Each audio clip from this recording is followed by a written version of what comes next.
We're going to go ahead and call to order the November 1st, 2016 special call meeting of the DeSoto Board of Trustees for the purpose of discussing architectural firm presentations and to make a decision on an architectural firm. Dr. Harris.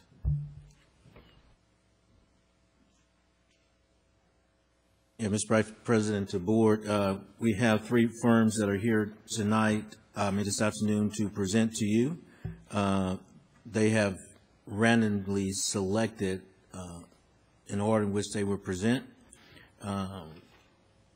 We did have a committee that actually went through several firms and have narrowed this down to the 3 at this time based upon the rubric that was presented to them. And we do have some of those committee, as a matter of fact, we have 5 that's in the audience that were part of that rubric selection process. So at this time, I'm going to turn it over to Mr. LaBorde, and we'll get ready to get started. All right. Thank you, Dr. Harris. Members of the board, without further ado, let's go ahead and get started. I believe our first firm to present is Corgan Architects. So we'll let them go ahead, have about 15 minutes, and then the board can have a few minutes for questions and answers should they want that. And then we'll move on to the second firm. Great, thank you. We are very excited to be here tonight. We are Corgan, and before I get started, I just wanted to introduce our team. I'm Steve Halsey. I'm a principal at Corgan. I've been there for 30 years, specializing in education architecture. I'm Susan Smith. I'm an associate principal at Corgan, and I've got 23 years of experience doing just K-12 school design. Oh.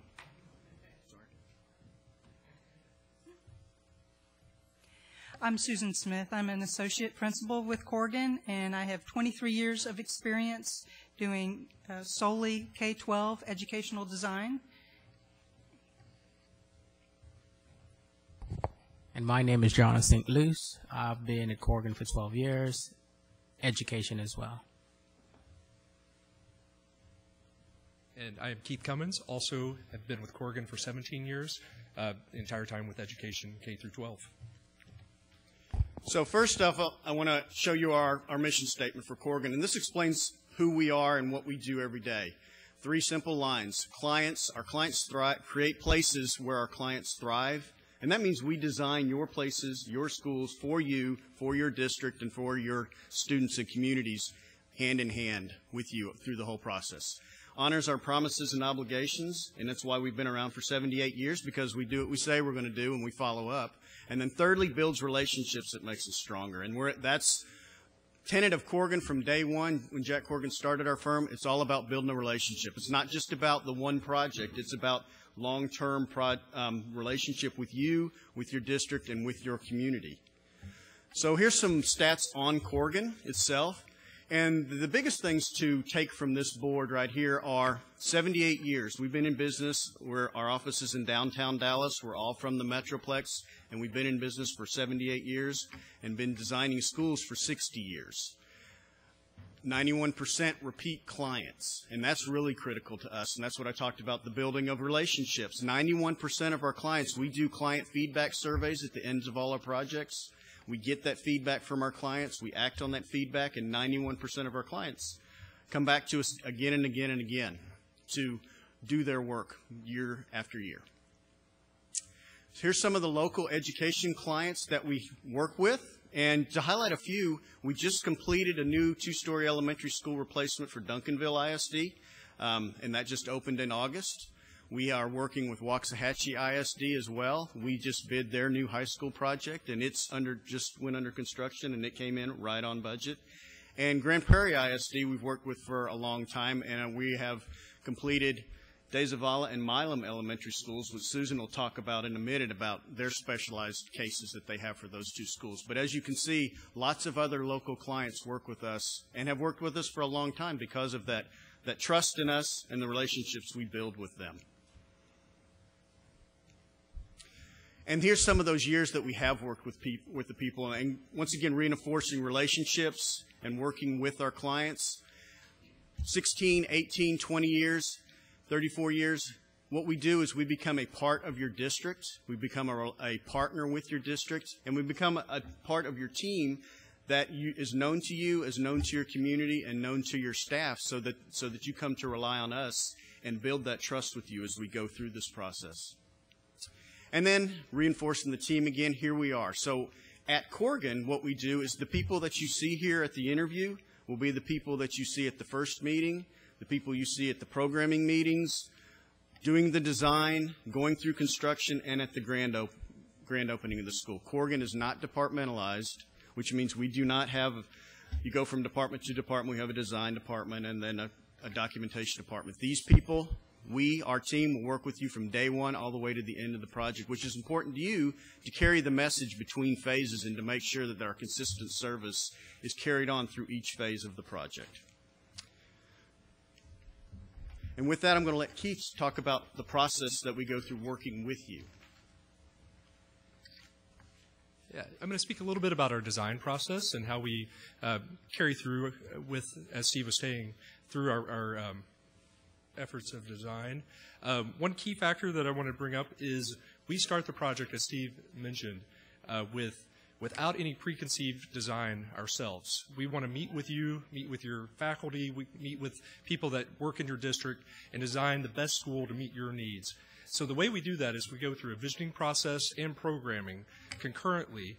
And with this, the visioning process, we go through and work with you, come up with the goals of your district. We want to get a common vocabulary to make sure that we're all talking about the same thing and going the right direction with our design. From that, we'll go into design concept. And as we further develop design, we'll go through schematic, design development, and construction documents. One key factor going through all of these steps is that we have some key checkpoints. And these checkpoints are critical to us. These checkpoints are where we go back, we look at the goals of the district, make sure we're in line with those goals. We also want to check and make sure we're in budget. We want to make sure we're in budget throughout this process. We don't want to get to the end of the design process and see a problem. We want to catch it early. We want to ask the difficult questions early. We want to make sure that we're proceeding and everyone understands where we are with the design and the process.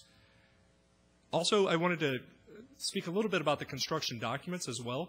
The way we proceed with our construction documents is we use a BIM program, which allows us, all of our consultants, our contractors we're working with, to all be coordinating throughout the entire design process. That means that we have complete coordination. We're not missing pieces. We're not missing things that are conflicting. We have complete coordination throughout that process to assure that we have a quality design at the end of the process. One example of our visioning is the design charrette. This is one project that we recently did up in Denton. We brought in actually faculty members, administrators, we brought in students, parents, and we all came together. And the key of this was to develop these ideas, also to have an open discussion. It was actually really successful in this situation, bringing in students that were actually going to attend the school. So we had faculty members, we had members of the community getting feedback from the students themselves, what's important to them, and making sure all of these aligned in a way that was productive. I'd want to reinforce here, this is, again, about the budget of the project. As I mentioned, it's really critical to us to have clear communication from the very beginning of the design process and to make sure we have those checkpoints throughout the process. We have milestones we create during schematic design, design development, all the way through all the different percentage of construction documents to make sure that we're in alignment and that we're conveying the quality design that we discussed from the very beginning of our visioning with you. John is going to come up and discuss a little bit about our CA process.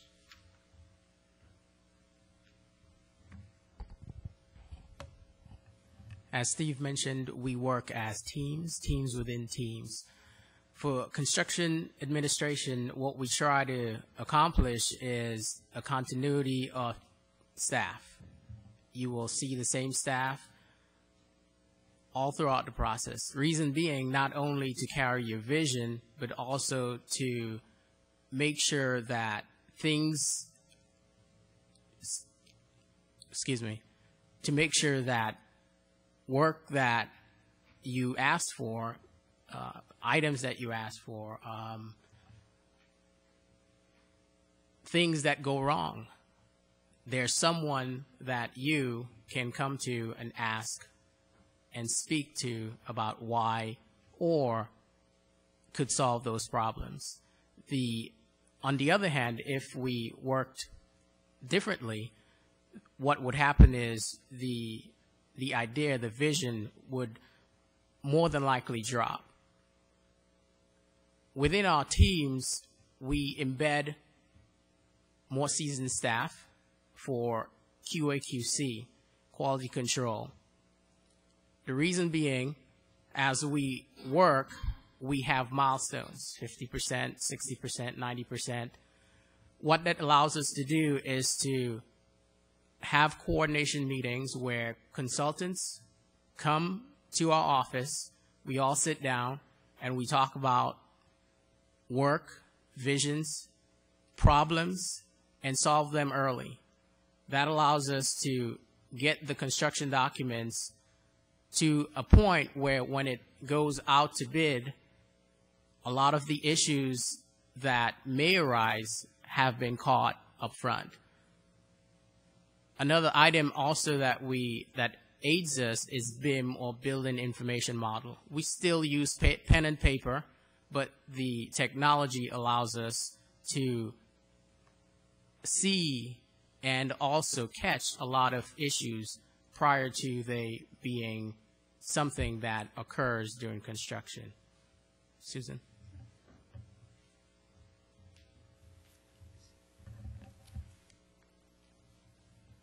A little bit more about our design and our elementary experience.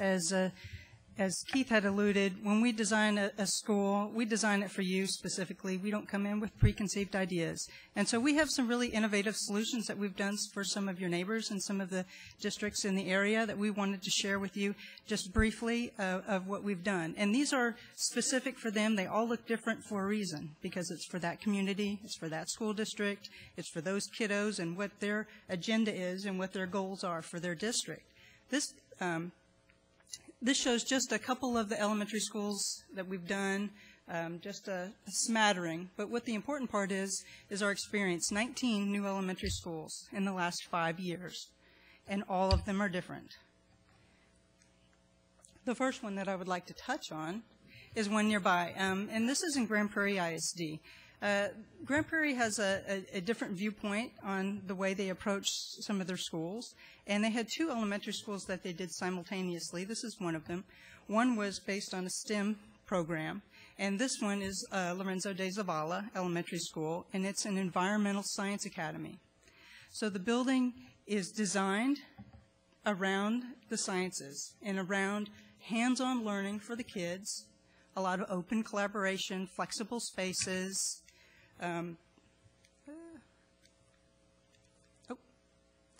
library spaces, also flexible. All the furniture is flexible space, multi-purpose spaces for these kiddos, and as well as a lot of outdoor learning for these. A lot of hands-on learning that happens. The entire outdoor space was designed just the same as the indoor. There's no difference. It's got the water collection. It's got the stream tables. It's got the gardening areas. There's a greenhouse. There's a chicken coop. There's a nature walk. All was specifically designed by the science department.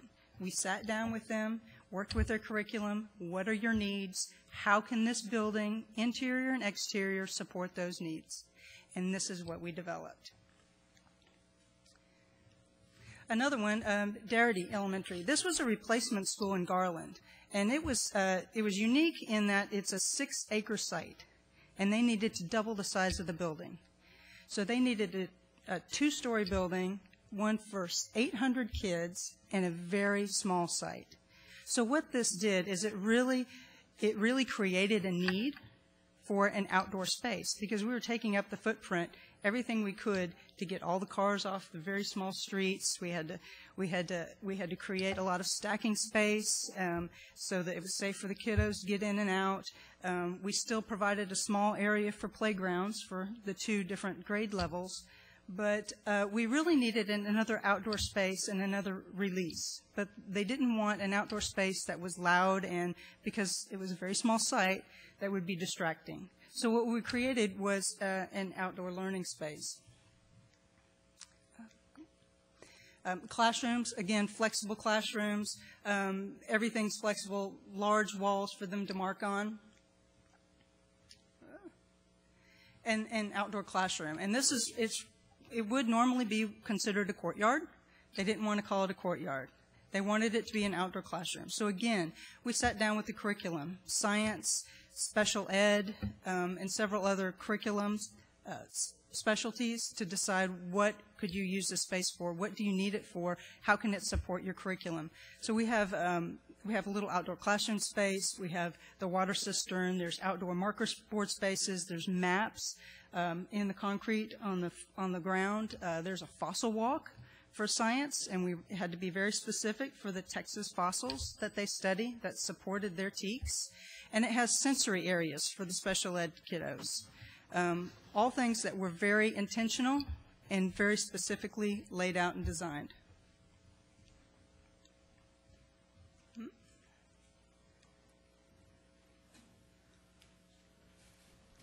This is Diane Patrick Elementary School. It was a new elementary in Arlington, and it was very important for them in Arlington to have, again, open, flexible spaces.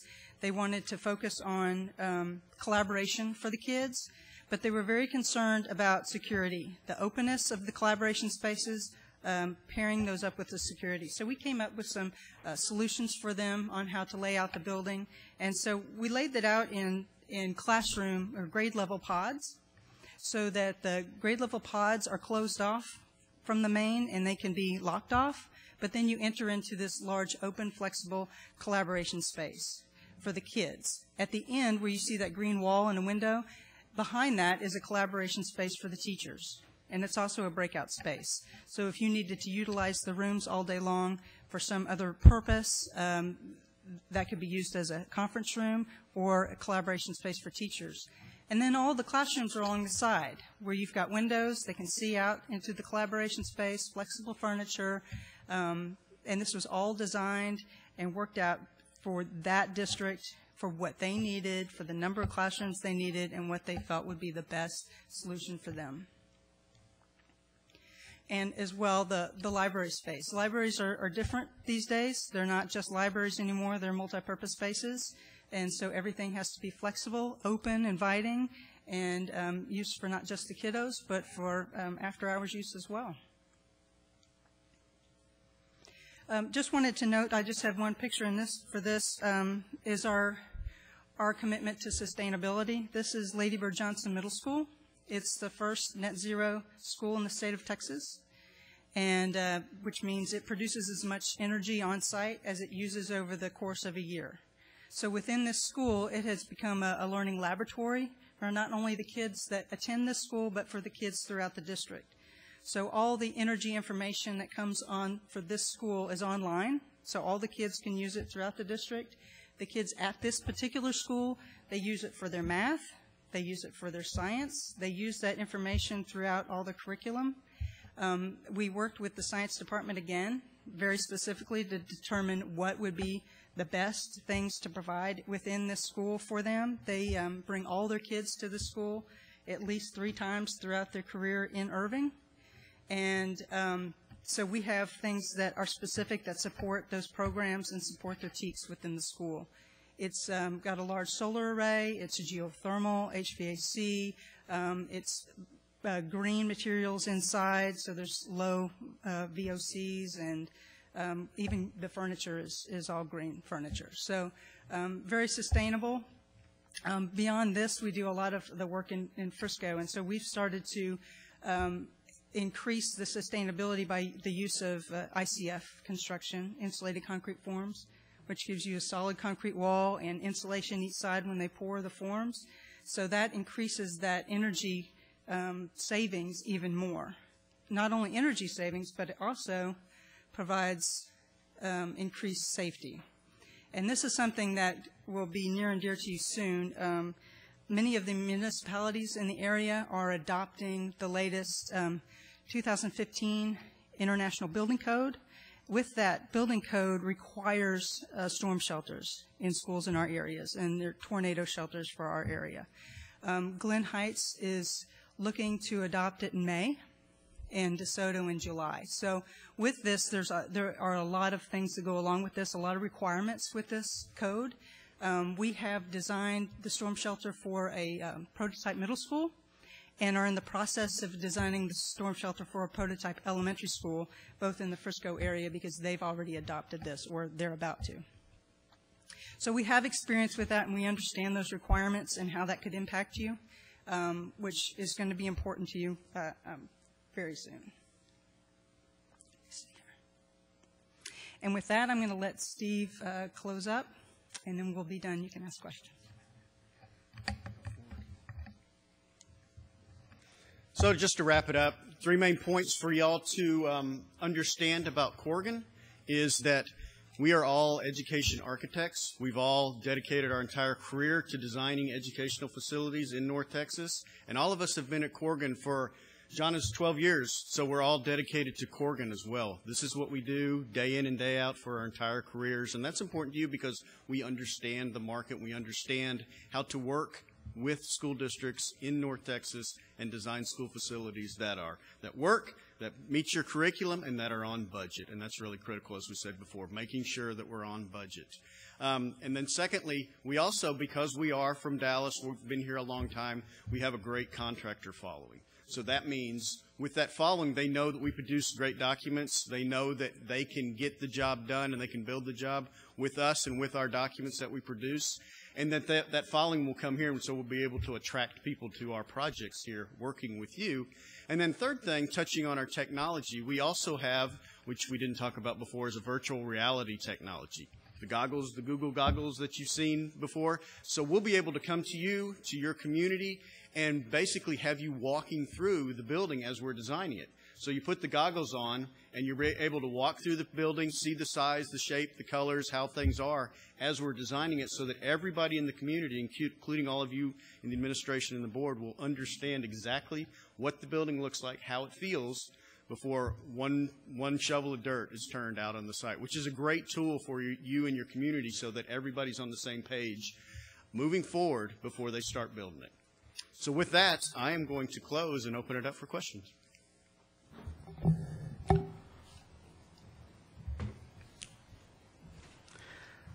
Thank you for that presentation. Board, I will entertain any questions if there be any from you at this time.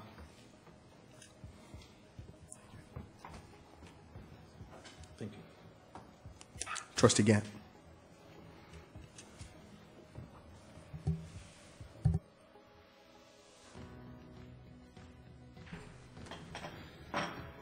Thank you very much for the presentation. Some of these are questions, some of them are comments. Just some notes that I made.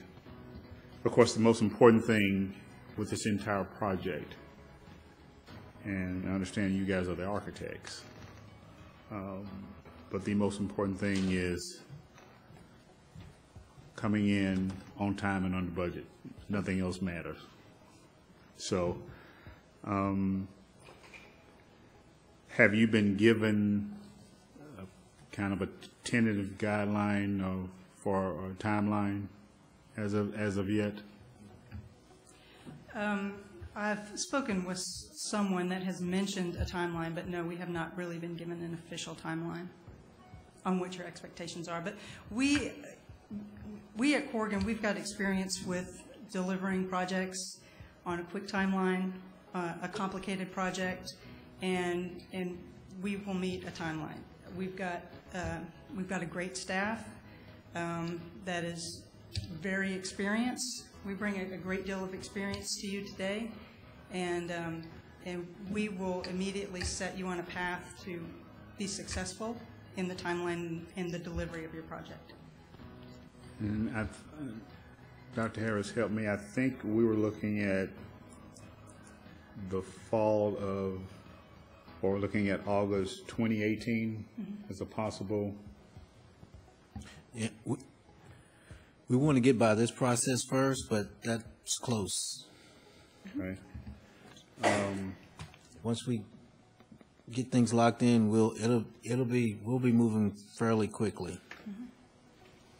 Okay. So you would probably bid your project in April of May of 17? Okay.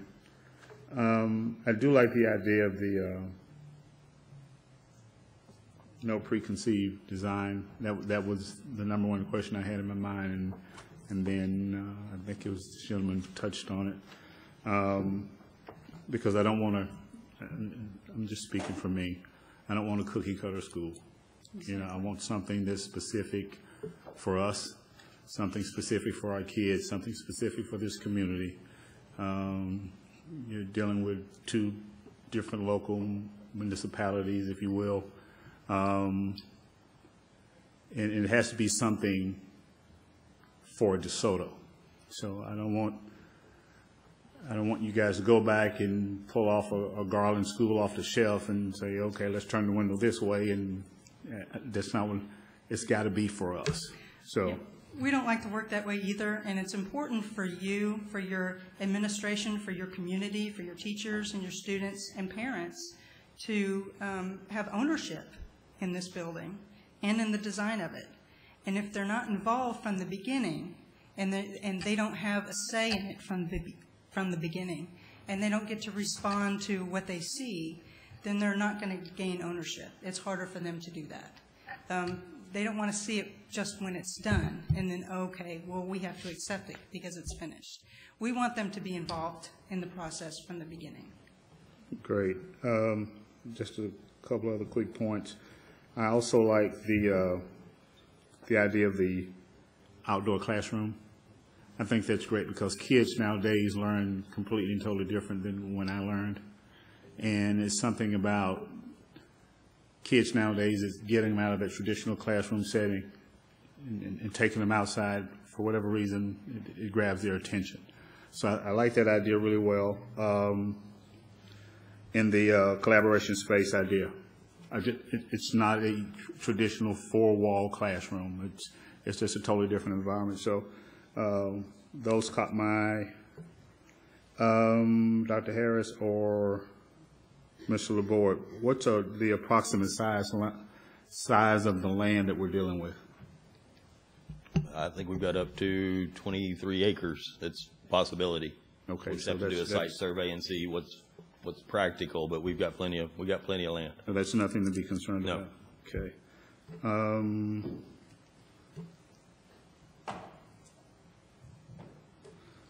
Net zero energy school. Mm-hmm.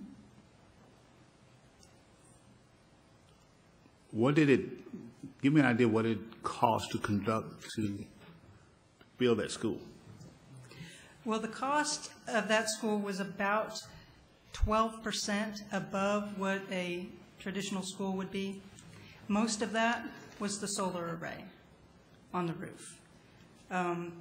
They're saving about $250,000 to $300,000 a year in energy costs right now.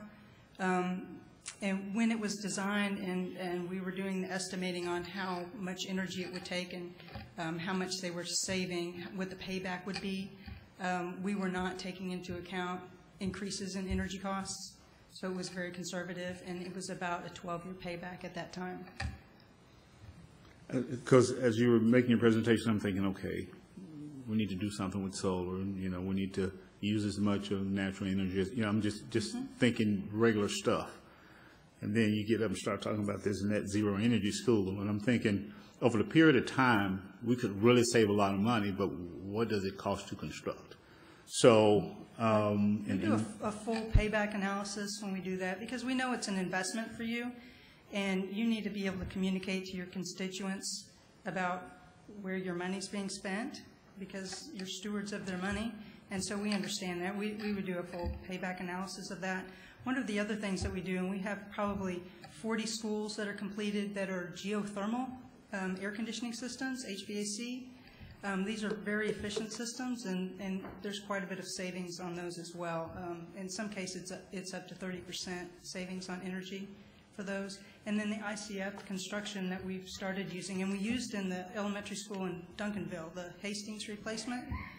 That's a insulated concrete form construction. And so it's a very efficient wall construction so that you alleviate the hot summers that we have. And the hot temperatures, actually, it's November 1, and it's almost 90. So it alleviates some of that temperature swing and makes it more efficient for your air conditioning system. Also, lighting. We're LED lighting. The cost of those have come down, and it's a viable thing to put into schools these days, and there's quite a bit of savings with that as well. Well, we have a very good program in place that we saved quite a bit, and I'm very pleased with that. But the net zero, that just caught my eye. But I'm just concerned up front, was it cost, and then, that cost analysis, I would be very interested in that, and, if it's going to take us 32 years, and then, it's not worth it. But that's something that I thought was very interesting. Okay, thank you very much. Thank you. Thank you, Trustee Gant.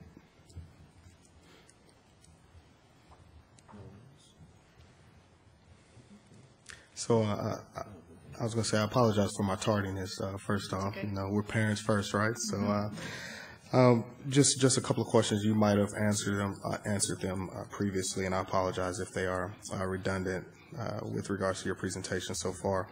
I understand there were 19 elementary schools you built in the last 5 years. Mm-hmm. That's a fair assessment. How many do you have slated for this year and the upcoming years, so 2017, 2018? Are there any projects that you guys have underway right now? We have 2 elementary schools in Frisco, but they're probably going to be put on hold. There's some under construction right now, but then there's some more, I think, that will be put on hold probably a year. The other projects that are ongoing are high school projects. A lot of our stuff is under construction or it's just now starting construction. Mm-hmm. We just did the Allen ISD Freshman Center last week, and we're right on schedule and right on budget. Okay. And so my understanding is not only will you design, but as someone alluded to, I can't remember which of you alluded to it, you work with contractors, and so you would assist us in that process of selecting, identifying contractors and things of that nature. So my question is, it relates to if you have elementary schools or campuses that you're building right now, right? Your contracting pool definitely has 60+ years of experience of building schools. I'm sure that it's deep, right? And there's some benefit to us with you guys going out to market for buying power, I'm sure. My question as it relates to the project, though, we don't want to be stuck with your option D, E, F, contractor for our project. And so how does that relate with you guys as far as scheduling, as far as how you identify the contractors, things of that nature? We don't want the person that built the lean-to next to Cowboy Stadium, right? We want the person that built Cowboy Stadium working on our project. So absolutely, and I'll let Steve elaborate, but not only do we have a good relationship with the contractors, especially the school contractors in the area, but we know all their people. So we know if the team that they're putting forth is the A team, and that's the one that we're looking for the most. But Steve, you can elaborate. So what we'll do in the process, if we're selected to work with you, is that we will help you pick the construction manager. And as Susan said, we know all the people, so we're going to get the right person to work with us together. And it's all about, once again, relationships. We'll all have a relationship with the contractors as well, and we're all going to be on the same team, pulling on the same rope. So we want them to be the A team, just like we're the A team from day one. And we know what they can do, and we know what the contractors can do, and we can advise you because we have such a deep history of the market. We know who to avoid as well. Yeah. So we can bring all that information to you and say, here's A, B, C, D, E, and F, and here's our recommendation of why. Because we know it's an elementary school. The superintendent they're proposing on this elementary school has done 10 elementary schools in the last 10 years. He did this one with us 3 years ago. We know exactly how he works. We want to make sure, because, the world's hard enough. We want to have a team that works together, that we know, that we trust, that we all work together, and that we're all the team from day one, starting on time, making sure it's on budget, making sure it's finished and finished right. Yeah, thank you for that. What I like to do as well, and this may be a note for administration, to get, this goes not only for this group, but for the following that will come, a list of the schools that they've completed 10 years and older. So specific to that, the ones that, the older projects, not the brand new ones, right, that still look good and have the original parts for everything. And then, yeah, I think that pretty much adequately answers that question as it relates to the firms and bidding and all that good stuff. So, board, are there any additional questions, any follow-up? And I'm sorry, and I just thought of the last one, Mr. Hall. Obviously, we want the school to stand for a long time. We have some schools that are, well, one that reached 50 years here recently. Another is knocking on the door, right? And obviously, things have changed. We've been fortunate on this side of the Trinity not to have the misfortune of dealing with fracking. As it relates to how that shapes the geology, right? Earthquakes. I assume there's a standard for earthquakes that you guys follow. Are there any additional measures? Because up until this point, right, that standard in Texas may be lower than it is, or should be lower than it is in California, right? However, we know with the changing landscape, there is need to have additional precautions as it relates to that. Maybe you guys can speak to that. Sure. So what we'll do when the site's identified, and as we start designing on the site, is that we'll go out there and do a geotechnical investigation, which will find out what kind of dirt's out there and how deep rock is. With our structural engineer, then we're going to work together based upon that geotechnical report to design a building that we'll bring to you that says there's options that we can bring to you as well. We can say the geotechnical report says X, we're going to design it Y. You want a little bit more belts and suspenders, then you go a little higher, and you can go a little higher all the way up to a structural slab. And a structural slab, depending on the type of soil, may be a requirement that you have here just because the earth is swells so much that you have to dig out the dirt, and you have to basically suspend the slab above the dirt on piers so that it doesn't matter. So working with our structural engineer, we will bring all those options to you and bring that analysis to you and be able to design a structure and a facility that's going to last, because we know we're designing 67-year buildings as well. Yeah. And the buildings are going to be here for a long time, so we want them to make sure that they're perfect for that long, and flexible and able to be changed when your curriculum changes. For sure. Thank you so much for that. Trustee Hall. Yes, I have some questions. You had mentioned the shelter, I believe we'd call it a tornado type shelter. Is that above ground? Okay, how much does that impact the cost of a building? Do you have any idea about that? Just approximately. I mean, we have experience in this part of the country with tornadoes, and one very near us, as a matter of fact, and you know the quality of the building and so on is very important to us. Yeah, well, there is a range as well, depending on what type of tornado shelter you design. So what we will do is design you can design a tornado shelter that's just a standalone, like you've seen underground, outside. That's one way to do it. We want to design it where it's integral to part of the building so that you can use it all the time as well. So the cost can be, dependent on the student load and what's going in there, can be really low or it can be really high depending on how we design it. But we'll bring those options to you as well and make sure that it's an integral part of the facility, that it's safe for all the students. It's obviously safe for code and for the tornado shelter use. The things that kick the price up or make it a little higher are the requirements of the code, that we're going to have restrooms and transformer and those other things that are in it. But we will design it as efficiently as we can to be an integral part of the main construction. Yeah, that was another question, was they're going to be usable as the school too, so. Yes, sir. Okay, thank you. Trustee Gann. Thank you, Trustee Hall. Trustee Gann. Just a couple of last quick things. With Mr. Sherman and Mr. Hall, are both talking the same language, and I just want to make sure you understand that all three of us are talking the same language. And I think I can probably speak for the board when I say this. I talked about coming in on time and under budget, but I'm not talking about I want cheap. I want great quality. I mean, this has to be the best elementary school you've ever built. but I want that cost to be as low as possible. Understand. Okay. Understand. Yes. So, you know, and the way I make decisions like this is I say, bring me your best. Give me the best that you have, and then let me decide what we don't need.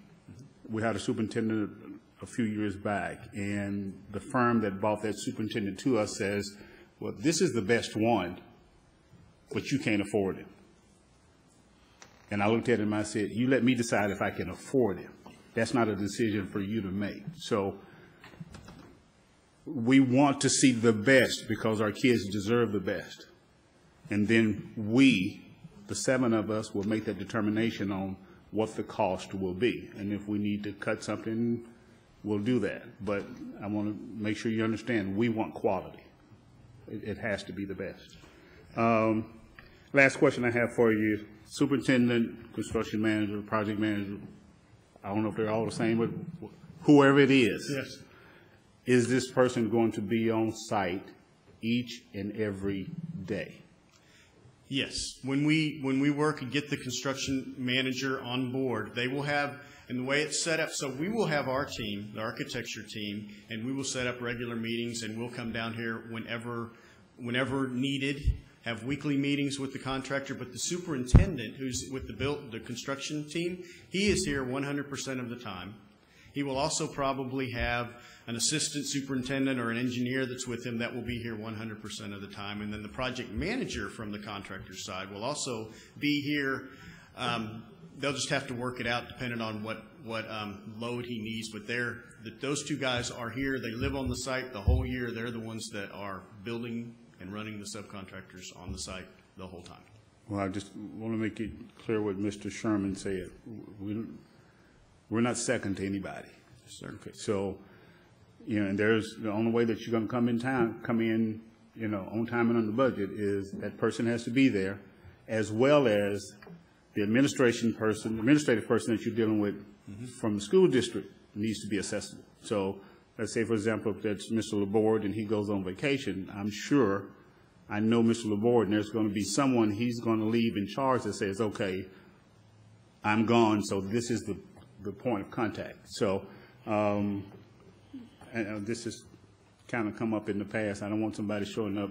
I'll be there Wednesday from 2 to 3 and Monday from 1 to 2. No, they need to be here managing the project. We set up regular weekly meetings where we go through our agenda of minutes and shop drawing logs and go through all that. We're 20 minutes away. When you call, we're going to be here. This is your team that you're going to see through the whole process from day 1 until the end. And we're here. If they have concrete pour at 3 o'clock in the morning, we're going to be here watching the concrete pour. We're here when we need to be here, and we're responsive. And that's what I said earlier in the presentation. That's why we build trust and relationships, because you can trust us to get all of that done throughout the process. And you're right. You're the only client we have. That's all that matters. You're it. That's the only thing that matters to me. That's right. And we know that. And that's why this is your dedicated team. And on this project, this is the team that's going to be serving you, because this is you're their number 1 client as well, our whole team. That's it. Okay. Appreciate it. Thank you. If I had a second, I did want to elaborate on the question, though. You're talking about building the best and going through this whole process and making sure we're on budget. And as we said in the presentation, cost control is critical to us and to you, because we know we don't want to present anything to you or to your community that's not within budget and then come back and say, oh, well, wait a minute, we didn't get that. So as we go through the whole process, we're going to come to you at each stage of the design process, and we're going to say, here's where we are on the budget.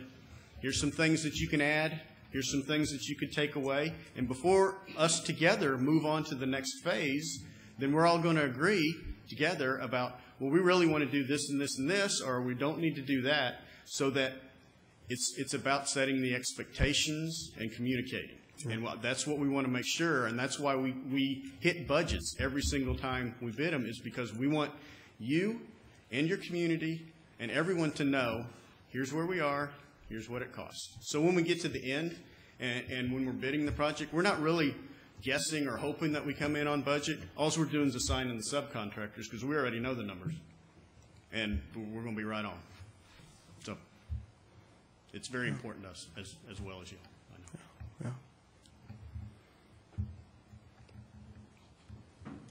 All right, thank you so much for that. I think Dr. Harris has some comments to follow up. Just really quick here. 30 years, 23 years, 12 years, 17 years, 60-plus years in schools. Just very quickly, what other contributions have you made to K-12 public education in general? Well, it's a long list, but as Susan said, we designed the first net zero school in Texas. We helped Frisco ISD work through their whole growth scenarios that they've done for the last 20 years. We've helped other districts decide, define, and refine their educational program. A high school we designed in Northwest ISD, Eaton High School. We worked with Dr. Rue and her entire curriculum staff for 9 months on the concept that they wanted to do there for their houses, and how they were going to have collaboration rooms, and how the teachers, the educators, the students were all going to work from not only from the classroom, but with each other and when they leave the classroom, and designed a whole high school around that. Have you ever curriculum. presented at TASB? I have presented at TASB 3 or 4 times about different subjects. We've presented about cost. We've presented about ICF construction. We presented about storm shelters just last, the meeting we just had. So, yes. What about Region 10? Region 10, we haven't presented at Region 10 in a long time.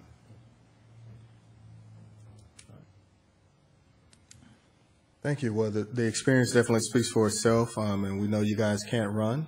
You're here local, and you do a lot of work locally as well. So thank you so much for the presentation, and look forward to the follow-up dialogue that may come forth. Great. Thank you all for your time. Appreciate it very much. Thank you.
Oh, okay. Yeah, no problem. Sure. Let's just start at 5:30 here at the administration building. Since our clock is 2 minutes fast, still.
If you don't mind, we had a couple of board members that didn't receive one of your handouts, just to make sure that everyone has the collateral. Oh, it appears to be down there.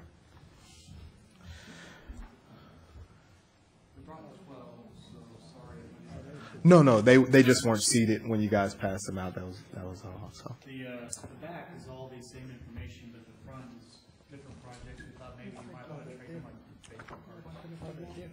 Gotcha. Very well. Sounds good. Well, the floor is yours. All right.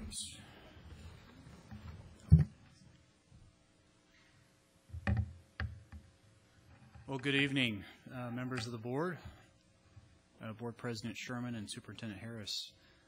Thank you for the opportunity to be here tonight. I mean, wow, what an exciting time for you and DeSoto ISD to be sitting here and about to embark upon a journey and hire an architect and build a brand new elementary school. So that's a very exciting time, and I can't say enough on how grateful we are to be here to in hopes of becoming that design partner with you on this journey. So, is this okay? There you go. All right. Well, let me introduce the team. My name is Patrick Glenn. I'm the K-12 practice leader for Perkins & Will in Dallas. I've got over 20 years of experience. I've worked on more than 100 school projects around the North Texas region. I've worked on more than 30 elementary schools in my career. Mike Lissy, our senior project manager. You guys can come up front here. That's all right. Come on up front. You don't need to be back there. Mike Lissy is our senior project manager. You're not going to find a more dependable, reliable project manager than Mike Lissy. He'll be responsible for all the communication, all the coordination on the project. Daniel Day, a senior project architect. I've worked with Daniel for more than a decade, and he's that quintessential architect that will take the project all the way from concept all the way through construction.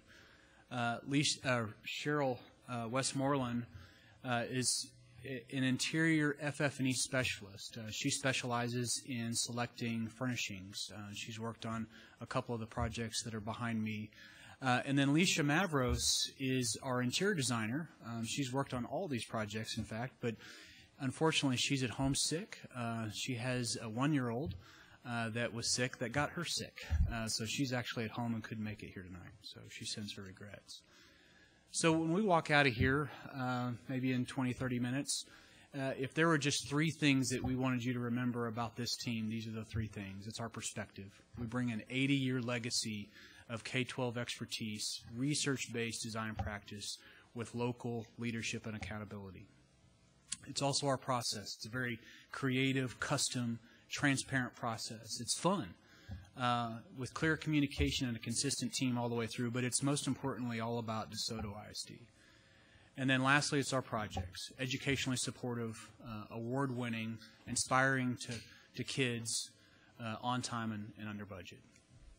So if we use that as our basis for our presentation tonight, let's talk a little bit about our perspective.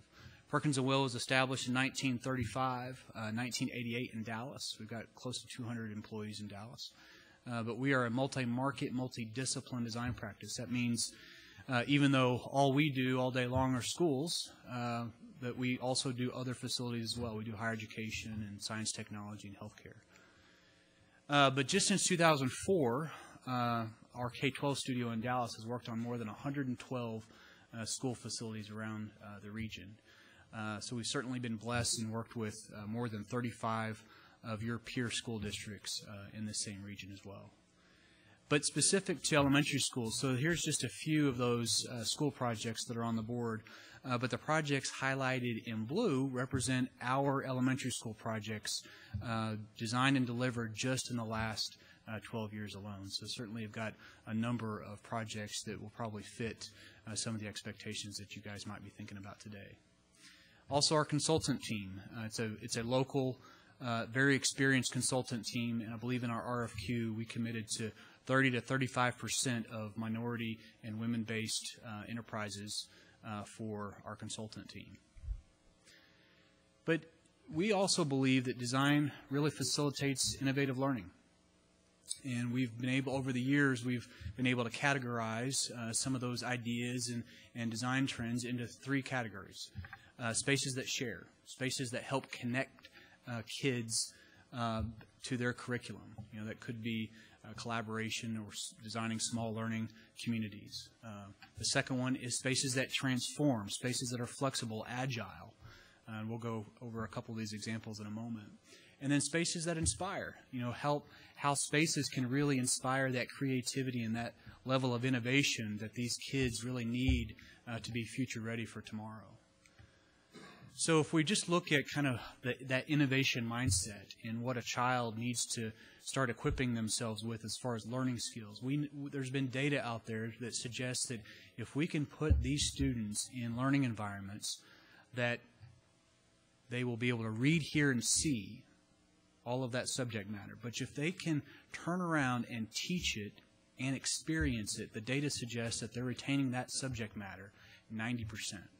So we certainly want to see those learning environments try to uphold the qualities that you see on the far right-hand side of that screen.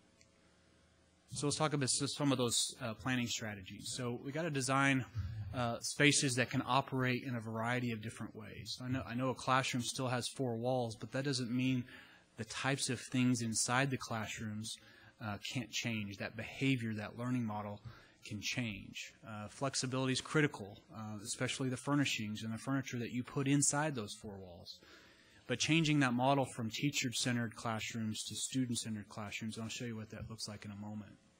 But flipped learning. I don't know how many people know the idea about flipped classrooms, but that's a flipped classroom on the right-hand side of the screen. There's actually an operable wall partition that's been pulled back, so we've joined two classrooms together. So the kids go home with videos, and they actually get the lesson at home. They watch that video, so when they come back to school the next morning, they're actually ready to do their homework actually in the classroom. So some of the kids that get it right away, they're already working in groups on their assignments. But maybe some of the students that didn't quite get it the night before, maybe they got some questions. There's a teacher in the far back of the room that's going over that lesson one more time. But the other teacher is roaming the room, being a guide, really helping the students that are already working in groups with their assignments. So it really fosters that idea of doing the homework together in collaboration and the idea of team teaching, allowing one teacher to maybe go over that lesson again and the other teacher to roam the room and answer questions. But then collaboration areas, outdoor areas, and then certainly school brand is an up-and-coming trend in schools these days. So we talked a little bit about student-centered classrooms. So you can see the 20th century classroom model on the right, where everyone's sitting in rows facing forward, focusing on a teacher at the lecture board. But the model you see on the right is indicative of the photograph that you just saw. Kids learning in groups and the teacher really roaming the room. That's really the difference between that teacher-centered classroom and a student-centered classroom. Still got the four walls, but it's the behavior that changes. So talk about the furnishings. So again, you got the four walls, and you're going to have an opportunity to buy furniture to really set that behavior that happens in that classroom. Well, why not buy furniture that's easily movable, flexible, that can work in a variety of ways? So even if there are still teachers or learning models that need to happen in that traditional way, you can have that in the upper left-hand corner of your screen. But that same furniture can move around. It's on wheels. It's light enough for students to actually move it themselves.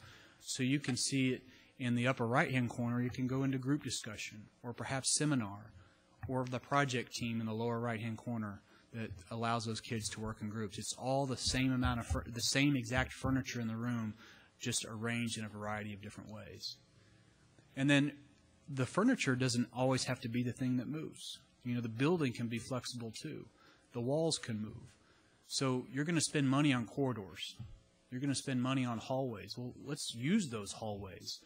So you can see on the top three photos on the top, that corridor is dead center in that photograph. But if you start to transform and pull back these operable walls, exposing classrooms to corridors, you can start to see in the enlarged photo on how those two classrooms can come together and utilize that space. You've paid for it. Let's try to utilize it for learning opportunities.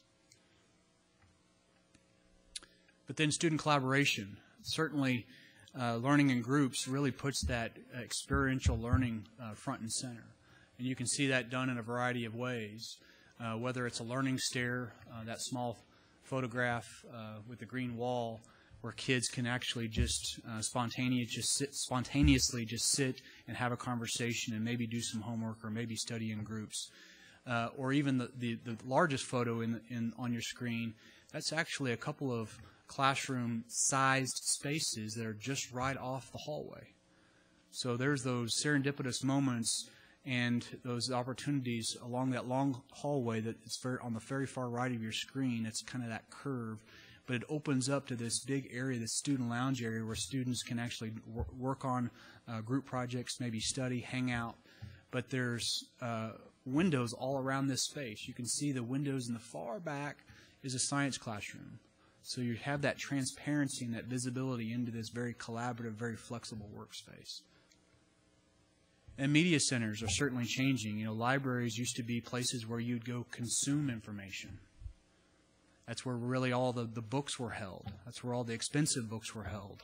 And you'd go to a place like that, the teacher would take the entire class to the library to consume information. Well, now libraries are changing to become media centers, places where you go to create things. So whether it's audio, visual, and broadcast in the upper left-hand photograph that's actually just to the left of the large screen, or the large picture in the photograph, or places where students can actually work on projects together and be messy, and it's okay to be loud. So media centers are certainly changing. So that's something to think about when you guys move through this new elementary school. But then furniture needs to allow these kids to wiggle. You know, it's real hard for young kids and students to sit still. And in fact, there's research that says that really doesn't help their learning cognitive skills. You know, we say bodies in motion means brains are in motion. So we should select furnishings that allow those kids to wiggle and tilt and lean, because that's what their minds need at that young age.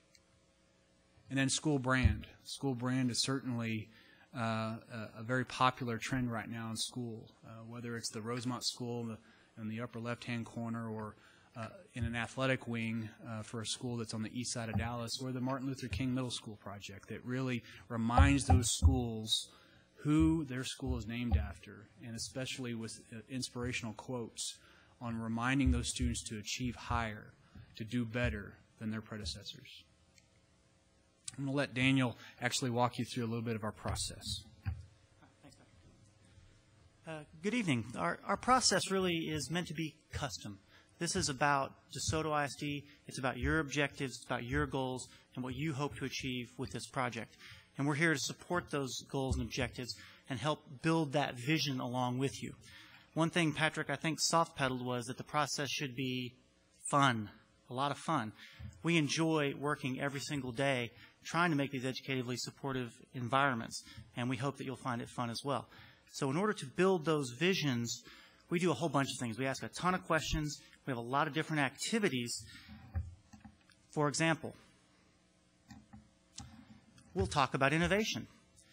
Where are you right now as a district? Are you closer to the Flintstones or are you closer to the Jetsons? And where do you want to go as a district? And we'll also talk about what does innovation mean? Is it about technology? Is it about curriculum, ways to teach? Is it about what the buildings look like? It could be all of those things, but we use activities and discussions like this to really get into how you guys feel about an innovative type of mindset. We'll use word association and talk about language and build a common language around what our vision and what our goals are for the project along with you. And as we move into the actual design of the building, again, carrying that vision from the initial genesis, all the way through, we'll have to look at things like, for example, enrollment growth and curriculum, and make sure that what we're designing is supportive of those objectives of your district. That we'll also look at, what does the building look like? What does the building feel like? We might have a whole series of images, grab some dots, and vote. We don't come with a preconceived notion of what the building ought to look and feel like, because that comes from you and from your community. We're here to facilitate that process and make the best types of buildings possible. This also helps us to engage in a discussion about what's meaningful for you and your district relative to this building. We could do things like an online survey of your community that really gets into different ideas about the building. For example, in the lower right, it's a very high-tech building. May not be appropriate for your district. And next to that, to the left, a little bit more traditional. May be appropriate, but that's not for us to decide. That's for us to engage you with. And these are just some examples of some ways that we intend to engage with your district. And of course, in construction, the team that starts the project is the team that will carry it through construction. So that vision we established from day one, the people at the very end understand that vision and can execute that vision so that the building ultimately meets your expectations. So I'll let Patrick talk a little bit about how this process ends up in some great projects. So I wanted to be respectful of time, and we've got 5 great elementary school examples, but I chose just to talk about 2. I do have additional slides after our closing slide if you do have questions about any of the others, but the 2 that I'd like to talk about is Peach Elementary School for Arlington ISD. This actually just opened a few months ago. This is an elementary school for 900 kids. I know it's a little large for maybe what you guys might be considering. It's almost 120,000 square feet. It also includes a Boys and Girls Club for the city of Arlington. But it's also grades pre-K through 6. I believe you guys might be considering up through the 5th grade. And again, like I said, it was completed this year. So just to walk you through the plan, you actually enter in the middle. So it's kind of like this butterfly shape. So you enter in the middle, the main entrance right there with the administration. The media center is just right behind that. But the media center has got this wonderful view to outdoor play areas and outdoor learning areas on the far left of the media center.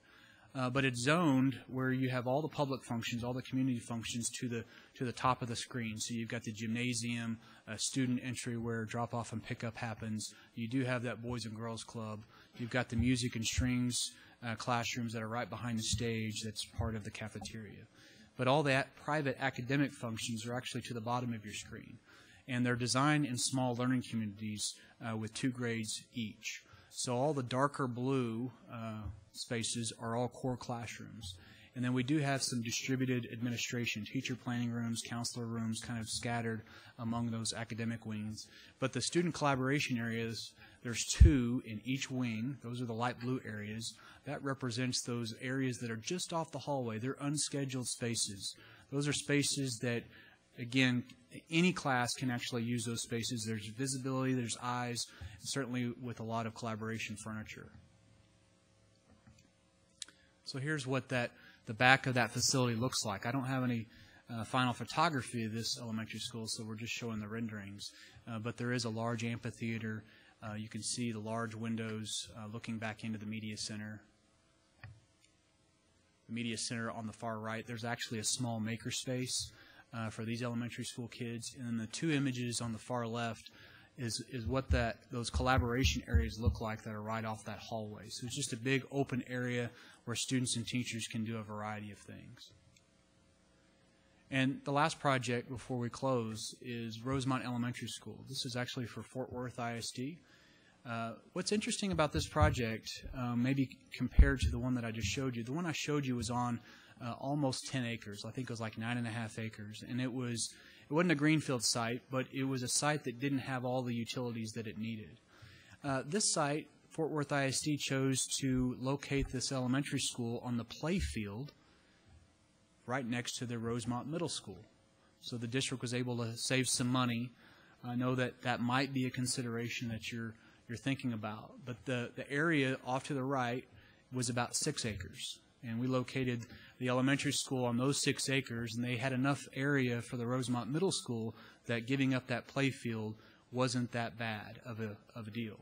The one thing that the middle school got in return was a much more robust parking lot. So we chose to locate the community parking in between the two facilities, and actually drop off and pickup happens in a loop type fashion.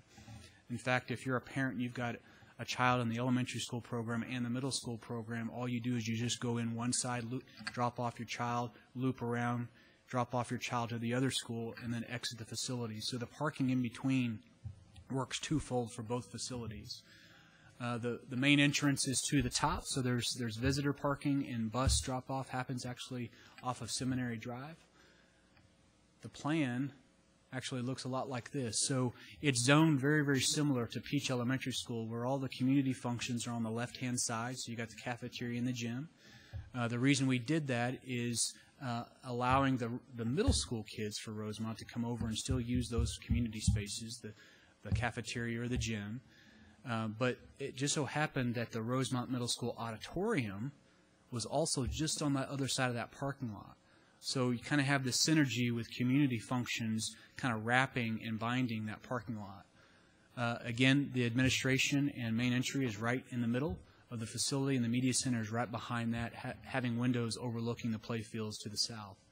And then the academic spaces are on the right-hand side, also, again, designed in small learning communities, and having special ed and art and science distributed among the schools. So this school is a little smaller. It's about 82,000 square feet.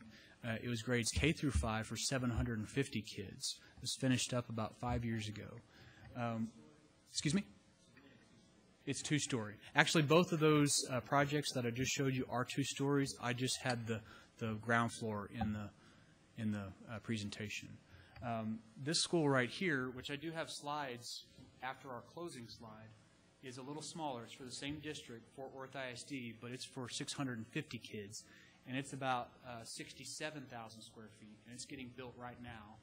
It's an interesting story about this. It's actually a replacement school, and it's replacing a school that's actually underground in Fort Worth. It doesn't have any windows, if you can imagine that. But this is actually getting built on the playfield site, and then once this is up, they'll tear out the school that's underground and then put the playfields in that location right there. So this is a little smaller. I know you guys are looking at the 600 range for your school as well. But the front of Rosemont Elementary School looks like this, so it does kind of sit up on a little bit of a plinth, so you got the ramp and the steps coming up to that front door. The cafeteria is just off to the side, so as the students are dropped off from the buses or the parents, they can go straight into those doors into the cafeteria before school starts. You can see Rosemont Middle School off in the distance on the right-hand side of the screen. And then we had a little bit of fun with this project with some colored glazing.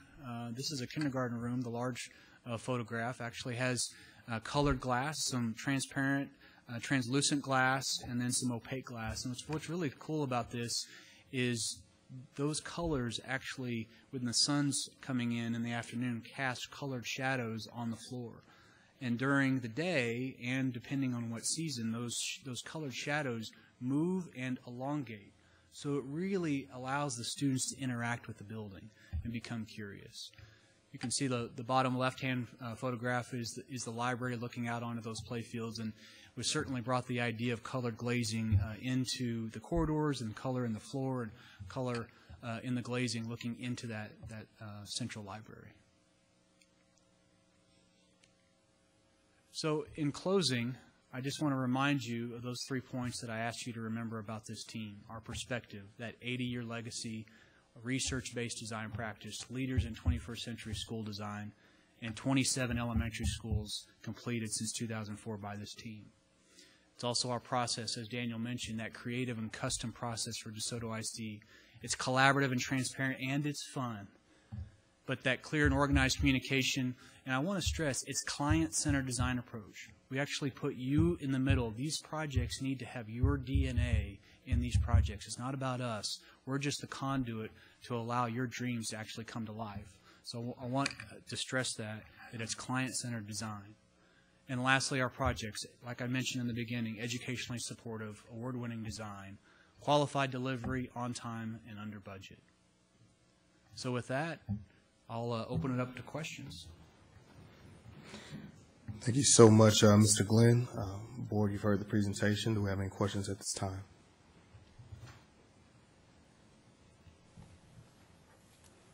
Trustee Hooper.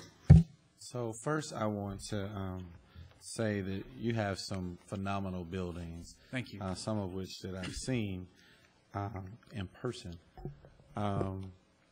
So I know that, you know, a lot of things happen in terms of that are outside of our control as humans that cause delays or things like that.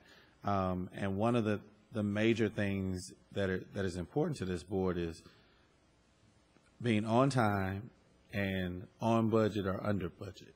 Yes, and for it to be the best school you've ever built. I will say I love a lot of your designs, and I appreciate the custom feel of all of your designs, whether you're going with a traditional model that kind of fits the personality of the town or something much more modern. But my question is, have you experienced any delays with any of your recent projects? And with those delays, has it prevented students from being able to start school on day one? And if so, how do you guys work with the school district to address those issues or those concerns? Right. So I've got probably a long answer for you. The 3 buildings that you actually see that are built, there were no delays in those school projects. They were finished on time, reputable quality contractors, and no issues getting kids in there the first day of school. This project right here is actually still under construction, and it's got a weird construction time frame because it's opening in January because they're moving kids from I.M. Terrell in Fort Worth into this facility. So you got Van Zant Gwen kids and then I.M. Terrell kids, and they're actually blending those kids together into one school because they need the old I.M. Terrell campus for another project that has nothing to do with the elementary school. And they have to start construction on that project in January. This project, we went through an extremely aggressive design schedule, 5 months, and the contractor is building this in, I believe, 11 months. And we are on schedule to finish December 15th, and the teachers will move in during that winter break. The Peach Elementary School project, if you've paid attention to the news, it did not completely finish on time. There were portions of the building that were completed on time. Kids actually showed up, and those learning environments and classrooms were okay. But the contractor did not have all of the building finished. And I don't believe it had anything to do with the architect, because this contractor also was building an elementary school for the firm that just left. They didn't finish that school either. So we had an elementary school for Arlington, and so did the previous firm. That contractor was building both, and they both were not finished. That same contractor also had a junior high addition that didn't finish, and they also had some multi-purpose centers for Arlington ISD that didn't finish. So I relate that to the contractor maybe biting off more than they can chew, and maybe they were a little overwhelmed and not finishing. I don't consider any of those projects that didn't finish for Arlington having anything to do with the architect. Well, yeah, and again, there's so many other factors, weather, spring. Sure. I mean, it could be heavy rain or this, that, and the other, and we understand that. And we experienced some of that. There was the site for Peach Elementary School was actually the concrete mixing plant for the I-30 area over there by Cowboy Stadium. So there was a lot of unforeseen buried concrete that they didn't know was in the ground. So when they went to start drilling piers, they're like, oh gosh, there's all this concrete. So that delayed them. And so part of that is, that's great, but angry parents, absolutely, and this, that, and the other, it's hard to explain to them. And so what I'm saying is, do you own the issue, whatever it might be that arises, or do we shift the footing? And I'm not necessarily talking about you guys at all, but what we've seen with contractors who were not invited to the table, in projects that they've done with other districts, we've seen some shifting when things didn't go so well. Well, it was their fault. It was their fault. But nobody responded to the community and the people that mattered. And so the district is going to do their part in terms of trying to communicate, but also there has to be some total ownership, because again, it's a partnership. Sure, and absolutely. So everybody has some degree of ownership if things don't go the way that they plan. And our design schedule that was set forth, we met that. But once we started construction and once they saw that concrete in the ground, and we kind of thought maybe, gosh, this is going to delay, but the contractor said, we'll make it up, we'll make it up, we'll make it up. But once we started getting closer to those summer months and we thought, gosh, we're not going to make it, then maybe we should have had some community meetings. It goes back to that transparent process. So I think you do have to be transparent with the community. And maybe you got to say, hey, this is worst case scenario, and if you do finish, then everyone's pleasantly surprised and happy. Sure. Come to the mic, please. This way Patrick doesn't have to say it for himself. But over the summer, whenever they were experiencing those delays and the contractor was running behind, Patrick, as well as the project architect for the Peach Elementary School, spent weekends and everything else out there doing punch lists and being as aggressive as they could in assisting the district, as well as the contractor, in making sure that everything that could be completed was completed. So Patrick generally doesn't like to talk himself up like that, so I'll talk for him. Thanks. Any other questions? Thank you, Trustee Hooper. Trustee Gant.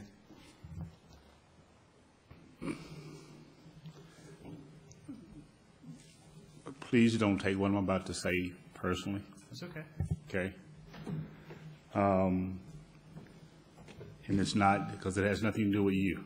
Okay. But the project won't be late. Understood. It won't be late. Understood. And what I'm saying is this. Whoever we select, we're making a commitment to this community. And we need to meet that commitment. Now, if that commitment is 2018, then we'll meet that commitment. If you don't think we can meet 2018, then you need to tell us it needs to be 2019. Now, understand what I'm saying. And I hope this doesn't happen, but you can't foresee a tornado hitting us in December. That's not what I'm talking about. Sure. That's easy to explain to the community. Where we're planning on putting this school, chances are there's not any concrete down here anywhere. Right. Because it's only cows and whatever's been grazing on there for years. Right. So, in the school that you're talking about, knowing that area, there were hotels, there were apartments, all that kind of stuff. I could see that happening. But we have got to be smart enough to say, okay, 2018 is going to be a stretch. And I don't know what the dates are. I'm just using all this as an example. But we have got to come in on time. and we have got to come in on budget. Now, I'm going to tell you the same thing that I said to the last firm. That doesn't mean that I want a cheap school. I want absolutely the best. Right. And I'm just being honest with you, because when you leave here, you need to know what our expectation is. We don't want something cheap. We don't want something off the shelf. We want the best.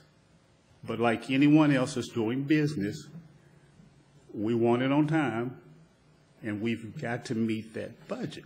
Yeah. There's no other way to put it. So as we're sitting at the table and planning for this project and talking about construction time and talking about what's going to, you know, if I say I want blue chairs and the blue chairs are $20 more than the red chairs, I mean, we need to get that all out of the way, because I'm not going to be put in a situation where I've got to explain, well, the construction guy said, fire his butt, okay? Yeah. When you go select him, you need to be thinking about, well, that bald-headed guy sitting at that table said, we got to do this, we got to do that. You better make sure you bring us the best, because it's not going to happen. Let me respond to your message, and I'm hearing it crystal clear. I am an architect, and even though I lead a studio, I still am an architect at the end of the day. So I will be here when the building opens on time and under budget, because I was involved in the entire way. You will continue to see me, and I give you my personal promise that will be on time and under budget. Personally, I've done 140 projects, school projects in my career, and that is the only one that did not finish on time. And I could have sat up here and danced around the question and said, no, all of our schools finish on time. But I wanted to be transparent. I wanted to be honest about that one school. But out of the 140 that I've done in my career, that's the only one that didn't finish on time. Well, now, and like I said, don't take, because there's nothing against your firm, and I appreciate you being honest. You have a responsibility to your community. I get it. I understand. But it's just that coming in late is not an option. I understand. So let me talk about Van Zandt Gwen for a moment. Only because the Fort Worth ISD was in a similar position. There was no room to fail. So we issued 3 separate packages. Architects like to call it fast track. We issued a site package while we were still finishing the design, so the contractor could get out there and start drilling piers and pouring grade beams. So while they were out there doing that, we were still finishing the interior design of the building. So you kind of take this linear process and then you start to slip it and overlap it to buy yourself time. Now, if you guys are looking at opening fall of 2018, I think that it is reasonable, assuming you start right away and you can make decisions right away. But that's on a normal schedule. And if we have to do alternative scheduling strategies and start to slip it and start to do fast track, we're used to that. We're used to that and we can do it. Well, and don't walk out of here thinking, I don't know what the administration is going to decide that date's going to be. That was just an example. But I'm just saying that we as a board, you as a firm, administration, we have all got to be smart enough to say, okay, what's a good timeline? We right now we can tell you it's going to rain. Right. We don't know when, and we don't know how long, but it's going to rain. Well, I think let's say we get started in 2 weeks, so the middle of November. I think that we need to prepare ourselves, if 2018 is the goal, to be finished with the design and the documents by April. So we can bid in the month of May, and the contractor can have a building permit in their hand by June 1st. That gives them 14 months to build it when this project is only taking 12 months. So that gives them 2 months of cushion in case it rains. The good thing about giving them a building permit June 1st is we've just gotten past the rainy season. So hopefully during the summer, they're not experiencing any rain while they're out there drilling the piers and they're kind of in the dirt, so to speak. So I feel if fall of 2018 is the goal, and we can start right away, and we can make decisions, not get hung up and in design decisions and be done by April and bid in May with a building permit June 1st, it's absolutely obtainable. Well, and again, I'm going to say for the third time, don't take it, because it wasn't a personal attack. You have said nothing wrong, you've done anything wrong, but I just wanted to make sure I'm listening to Mr. Hooper, and I'm like, okay, I wouldn't ask that question because that's not an option. We need to ask another question. I mean, now that's just how I think, because I'm like, okay, that's not an option, so what's next? So, and there's nothing against Mr. Hooper. I appreciate your candor and your honesty and setting the expectations, because it's got to be crystal clear from the very beginning, and I appreciate that. Okay, thank you very much. Good presentation. Thank you. Thank you, Trustee Gant. Trustee Hooper. Two things. So one is, in spite of knowing that it was an intentional question. So I appreciate your response, because anytime we talk about partnership, we talk about integrity. And so actually I appreciate your response, because that was the one that I expected. Secondly, in terms of the capacity, actually it's very similar in terms of what we've kind of thrown around. It's kind of similar to the capacity for your Peach project. 900? Somewhere between 850, okay, 900. So okay, we're potentially, I don't know all the elements that are in there, but a similar build in terms of size. Excuse me. The conversations that I had with Mr. Scott, he was giving me the expectation was more like 600, 650. But obviously we brought a variety of sizes. Yes. So actually, let's make sure that whoever's speaking with the firm is speaking accurately to what we expect as a board and this community expects. That if we're telling the architects that 600 kids, I mean, that's far off base. Well, extremely far off base. I don't want to get anyone in trouble, but I was asking Mr. Scott questions so I could help prepare ourselves for the presentation. And that's why, so the reason, in terms of just knowing what the expectation is, so it'll be a similar size potentially in terms of capacity issues. Now, of course, whatever we decide on in terms of design might create some other issues. But that was an intentional thing. But I wanted to go ahead and clear up what the capacity that we're looking at. Thank you. Because, thinking that you're just going to build a small elementary for 600 kids, 500 to 600 kids, that's... Yeah. Even with the larger footprint for 850 to 900 kids, I still feel confident if we have a building permit in our hands by June 1st, we'll make it. Okay. And again, to Mr. Gant, I will give you my personal promise to be here every step of the way. Thank you, Trustee Hooper. Trustee Moncrief. Are you all still using that same contractor? Well, so let me clarify some things. That's the only time we've used that contractor, but we don't hire. The architect does not hire the contractor. Actually, the owner hires the contractor. They actually interviewed the contractors, and they selected that contractor without our input. So an architect is typically never in a position where they're hiring the contractor. Now, we may give input and call references and provide you some information on past work experience with contractors, but the process of hiring a contractor, is your responsibility, and we can aid in that, but you will hire that contractor, much like you're hiring an architect. So it was not our recommendation to hire that architect, it was the school district's. Or, the contractor. It was not our recommendation to hire that contractor, it was the school district.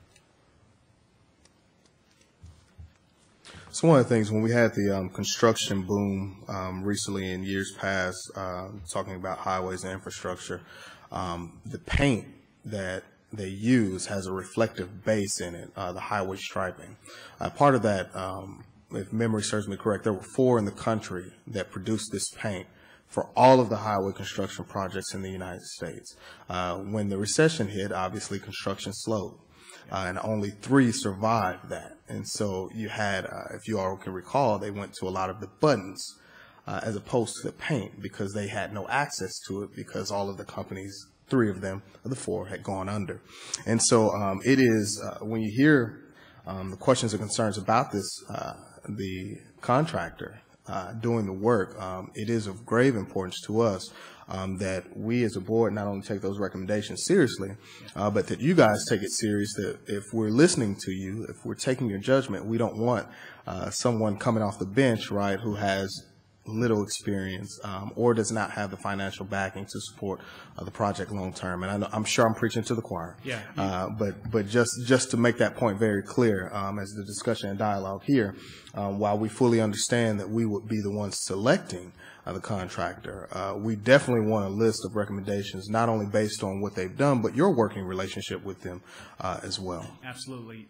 Contractually, you'll be required to expect them to bring a certain bonding capacity just for the size of the school and the money. Absolutely. That will eliminate much of the riffraff, so to speak, and you'll be able to interview quality contractors that have built a business doing schoolwork in the North Texas region. That contractor still is a big company that, unfortunately did not finish Peach. They're a big contractor and they still do a lot of work around town. But just the sheer size of your project will demand a certain bonding capacity that will eliminate some of the lower tier contractors. And I understand that, and not to miss the larger point, right, is that 3 of the 4, I'm sure, were bonded. They did construction, so we know things happen and things change. We just, once again, the main takeaway of that is make sure that those references, you guys can live with them, whoever you recommend. So that's the first thing, selecting of the contractors.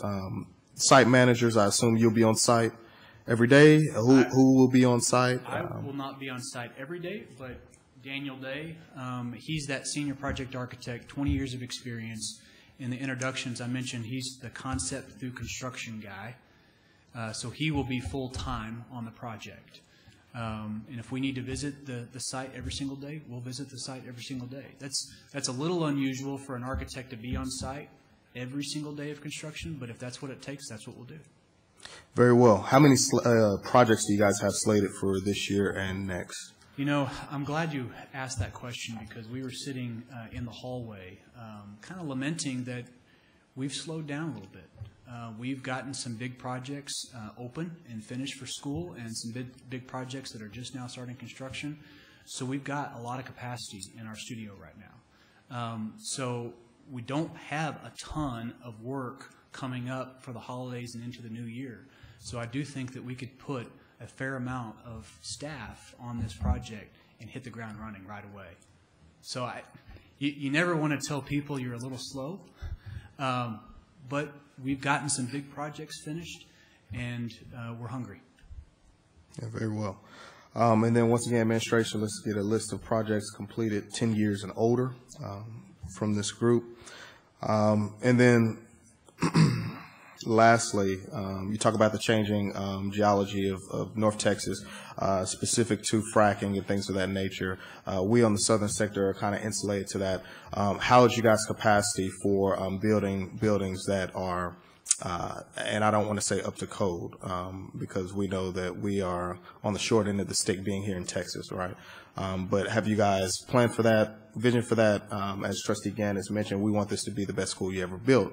And having said that, we want our kids and our kids' kids who remain in DeSoto to have access to this building and be a sound structure. Yeah, I'm actually from Oklahoma, so there's a lot of fracking that's actually happening in Oklahoma, so I can understand the concern. I think we'll just need to sit down with our structural engineer and maybe up those safety factors in that design criteria for the building. Anything that we build or anything that structural engineers will meet the current code. But do we want to take that one step further just to ensure that the building is stable and safe? So I think we just have a conversation on what that means relative to some of the fracking concerns that you and your community might have. Yeah, we're actually, Plano ISD just adopted the 2015 International Building Code, and it requires them to build storm shelters as part of their school. So we just actually issued, that was one of the projects that we just finished, just issued a project where we've designed an integral storm shelter that will withstand tornadoes up to 250 miles an hour, which on record, there's never been a tornado up to 250 miles an hour. So we have that capacity, we have that engineering to be able to do that. Very well, very well. Trustee Gann. I just want to say this in all fairness because I said it to the other firm. When you guys, also when you mentioned a little bit ago about you had a project going on and the other firm had a project kind of at the same time, they were using the same contractor, whatever. If you guys are selected and you have a recommendation for a contractor, you need to know that our expectation is that that project manager, superintendent, construction manager, whatever you want to call them, our expectation is they are on site every day, all day, every day. Understood. We are second to nobody. So if there's a project cost down, he needs to know before he commits to us that this is not going to sound good. I'm not concerned about that project. I'm concerned about the millions of dollars that we're investing of this community's money for our kids. So that, I mean, when we make that selection, we're putting our faith and confidence in our money and who we're hiring. And our expectation is that if we spend, $10 million, I want $12 million worth of work. It is very clear that you guys are serious about this. And because of the tone and the seriousness that you're taking, there's only one contractor in my mind that we've worked with that I would recommend, that I know without a shadow of a doubt that'll finish. No, they didn't build a football stadium in Allen, did they? No, sir. Okay. And good. You probably know exactly who I'm talking about. I don't want to give a name just to be fair to the others, but I know exactly who my recommendation would be, and I would absolutely guarantee you they will finish. Okay. Thank you, sir. Yeah, thank you. Thank you so much. Board, are there any additional questions? Dr. Harris, I see your light, sir. Just real quick, what other things have you done to support K-12 education in general? In what in context? general, have you presented to, or do you participate in events with TASB? Oh, absolutely. I understand the context you're asking the question now. Certainly, we attend TASB, TASB in September, and also the Midwinter Conference in January. We're there. We've spoken and made presentations at those conferences. Actually, I'm a board member for a group called A4LE. A4LE stands for Association for Learning Environments. I just actually was last year's president, so I'm now past president. That organization just was rebranded. So if you're familiar with that learning environment organization, it used to be called CEFPI, which stands for Council for Educational Facility Planners International.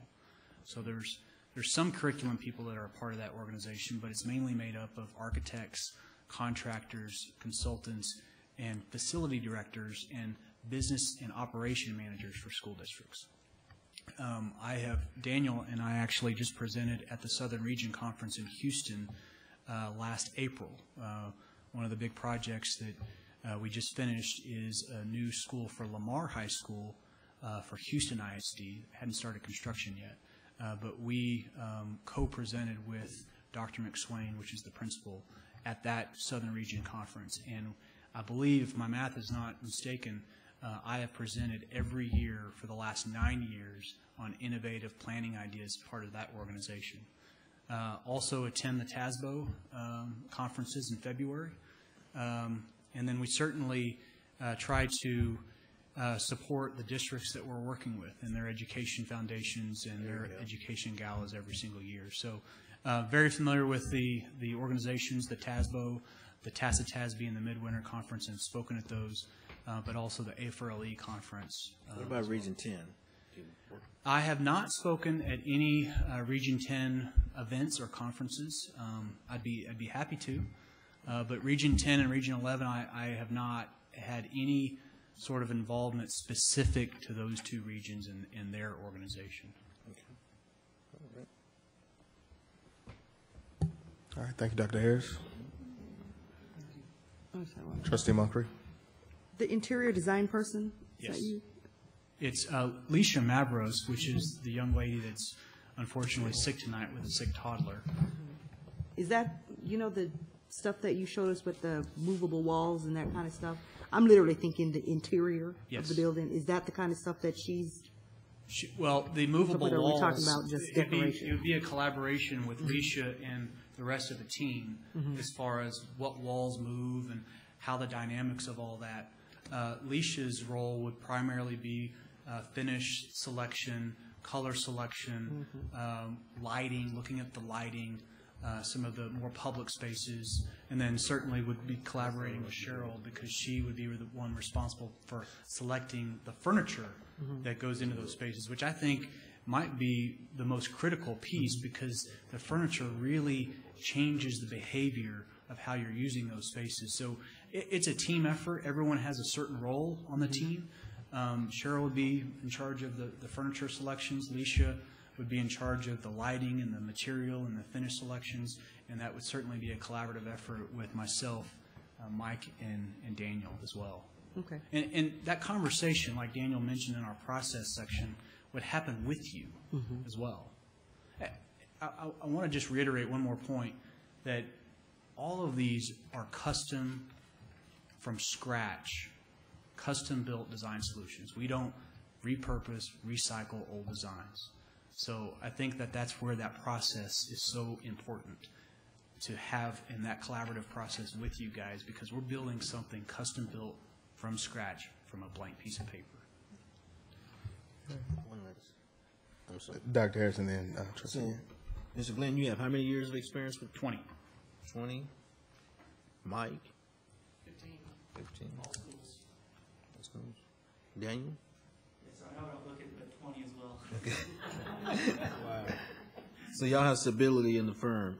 Cheryl? 16. Okay. Well, How about Leisha? And Leisha? She's got about 12 to 13, if I'm not mistaken. I'm actually an owner in the firm, a partner in the firm, and Mike is an associate, and Daniel is a senior associate in the firm. So there is definitely the higher-up leadership is part of the firm to be here in DeSoto, for sure. Okay. Well, Trustee Gant. Can Ms. Westmoreland come to the mic, please? I just want to give you the opportunity. I know they say the best for last, and you're the only one that hadn't spoken, and I'm not going to let you get out of here without at least giving your spiel. But does this project sound like you guys can, if you're chosen, can pull it off? And, most definitely. Okay. I feel very confident that, you know, with the staff, we have the ability to pull it off, come in on time, come in on budget, or under budget. Oh, I like that last one. I'm very confident of that. I've never worked on a project that I've been over budget on. Good. Okay. Thank you very much. I appreciate it. Thank you so much. We definitely, I think the comment you made about us being serious about it, I know for a majority of us going to the conferences the past year, we've made it a point to sit in school planning and what that looks like at every conference we've attended. And so, and even more so taking the site visits, right, when we do travel to other states to make sure that we're looking at what they have and what ideas are coming forth. And of course, all the publications we get on a weekly basis or a monthly basis to read different articles on it. So we are extremely serious about it and look forward to further conversations at a later date if the board deems appropriate. So. Well, we're certainly excited, and like I said in the beginning, I'm very grateful for the opportunity to share our experience, to share our projects, and we're ready to get to work. Thank you so much. Thank you so much, Mr. Glenn. Have a great night. Appreciate it. 56 minutes. First question. Actually, just got these today, so they are fresh off the press. This is a collection of our work in Texas just in the last 12 years. Thank you. Oh, that answers that question. Yeah. Thank you, sir. Thank you so much for your work. Thank you so much. Appreciate it. And you guys have phenomenal facilities.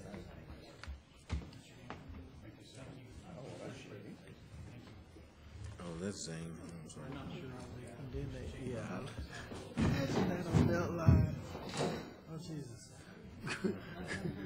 Imagine that. One more. This is the female leadership school that they built for Fort Worth. That's a rebuild, wasn't it? Yeah, it's a rebuild. Yeah. That's a rebuild. But imagine that on Beltline. That changed the whole. Excuse me. That changed the whole face of. I mean, that's a big part. Good. Thank you again. Thank you so much. Thank you. Absolutely.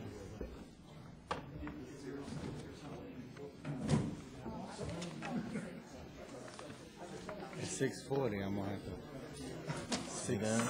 I want to try to keep us on track. What's the question?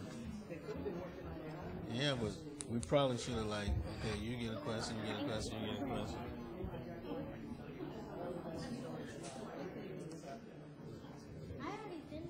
There's one more. Let me check it. I can check it for you real quick. So how was Halloween last night?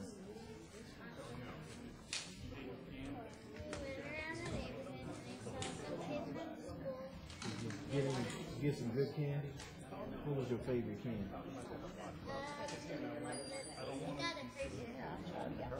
Hershey's, what, like Hershey's chocolate bar? A big Hershey's chocolate bar? Oh, a little. They can give good candy then. They're supposed to give. That's what I'm saying. They gotta give good candy. You can go back and tell them. Yes. And then I was like, I probably should. I could have easily got about $100 worth, and it probably still wouldn't have been. Oh, you got a lot of visitors? Oh, yeah. Really? Wow. They just rolled in. Our neighborhood, I think it was like a Corgan neighborhood. Oh, you should have just turned the lights off. or scared the crap out of them.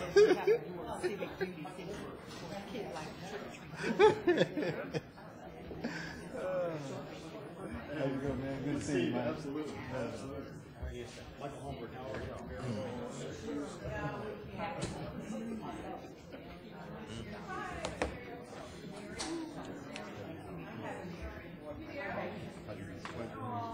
You all right? Good deal. Good.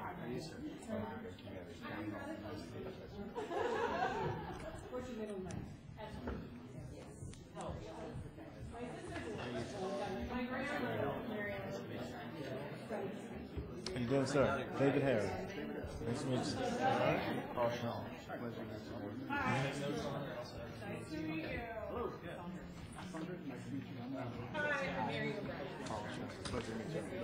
All right. How you doing? I'm Mary O'Brien. Okay, nice to meet you.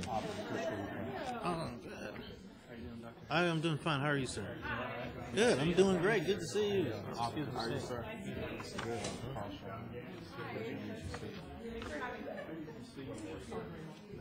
Excuse me. Albert just moved. Thank you. Oh, take notes on it. How you doing, Mr. Aubrey? Aubrey Chris Hooper, nice to meet you.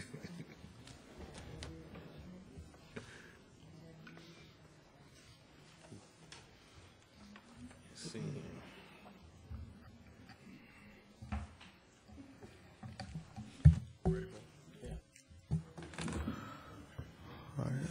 Thank you so much for joining us on this evening.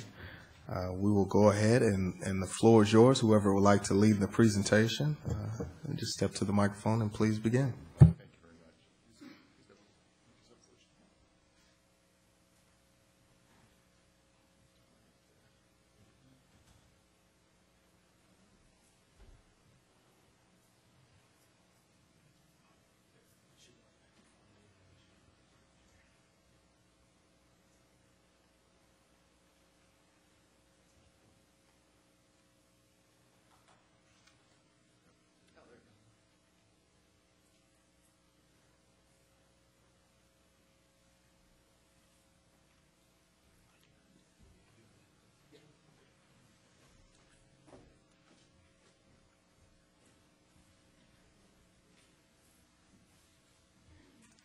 Thank you very much for inviting us to present here this evening.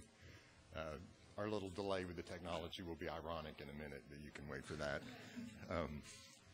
My name is Keith Anderson. I'm a principal with WRA Architects, and I have with me tonight two of my partners, Roberto Ramirez and Steve Schaefer, and Mary O'Brien is one of our associates, and she would be our project manager in the project. I would be the principal in charge. Mike Holmberg is our director of marketing. We would like to spend the few minutes that we have to present to you this evening to tell you who we are. WRA Architects is a firm that's been in business practicing architecture for schools since 1954, and that's what we do. And to distinguish ourselves from our competition, and we're the smaller of the firms that you're visiting with this evening, we want to tell you about what we feel characterizes our practices and makes us unique. And we're going to do that by telling you about three components of our practice: our people, our technology, and our design. And if you'll give me a few moments, we'll start with our people. This is our crew. We office in North Dallas. We have one office location. And this is the finest group of people that we have ever had in our office. We work very hard to develop a great culture in which to work, and we believe very much in professional development of our people. We have actually been selected this past year as one of the top 5 best places to work in Dallas by the Dallas Business Journal and the top architecture firm. And we're very proud of that.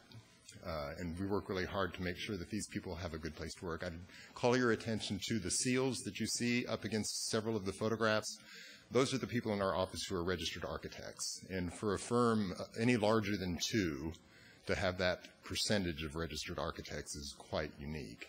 We really do strive to bring a level of professionalism, talent, and skill to our company. And we feel like not only does it benefit us, but we believe that it benefits our clients as well. One of the things that Mary and I have discovered as we go out to the colleges of architecture every year to recruit people, to try to persuade them that designing schools is what they want to do with the rest of their life, that one thing that you absolutely have to have in order to attract them and to keep them, and I know this is something that as a school district you deal with all the time, you have to have terrific technology. So that's the second component of our practice, and Mary's going to tell you a little bit about that. Thanks, Keith. So back in 2008, WRA decided to make a pretty substantial change and go from a traditional 2D drafting software to using one that implements BIM, or Building Information Modeling. To give you some sort of idea scale of that type of change, it's like when Keith's generation, sorry Keith, went from hand drafting to actually using computers. So it's definitely the way things are moving, and we've been doing it for a while now, so we've worked out pretty much all of our kinks and are full throttle ahead. But the one part I want to highlight about BIM is the information part. So as we're drawing something in, say, a floor plan or elevation view, we're constantly not only 3D modeling, but also inputting a lot of data into every aspect that goes into the project and that 3D model. Whether it be the walls or the roof, HVAC equipment, doors, hardware, everything is all implemented into one location. And that model is even further advanced when we bring in our consultants' models in their drawings. They also use Autodesk Revit is the software in particular, but they're also using that BIM technology, and we run what's called clash detection amongst all of our consultants and our work as well. So we're able to find possible mistakes ahead of time, such as like a HVAC duct running through a steel beam or something, and work through all those coordination issues ahead of time when it's just lines on paper rather than in the construction field and you're working with actual contingency dollars and on a tight schedule. So all of that is worked out ahead of time. Also, that model can be passed on to you as the owner, and you can use it in your daily maintenance and operations, which is really exciting, and a lot of our other school districts are using that. So they can schedule out necessary maintenance or repairs ahead of time before things completely break down and you're running around trying to get something fixed. A lot of our renderings, as you can see as the video is going, all of this is done in-house, and we've really made a big leap in recent years to this level of quality that you're seeing. These renderings are not only just pretty pictures, but it's a way for us to convey our ideas and our designs to you and work together.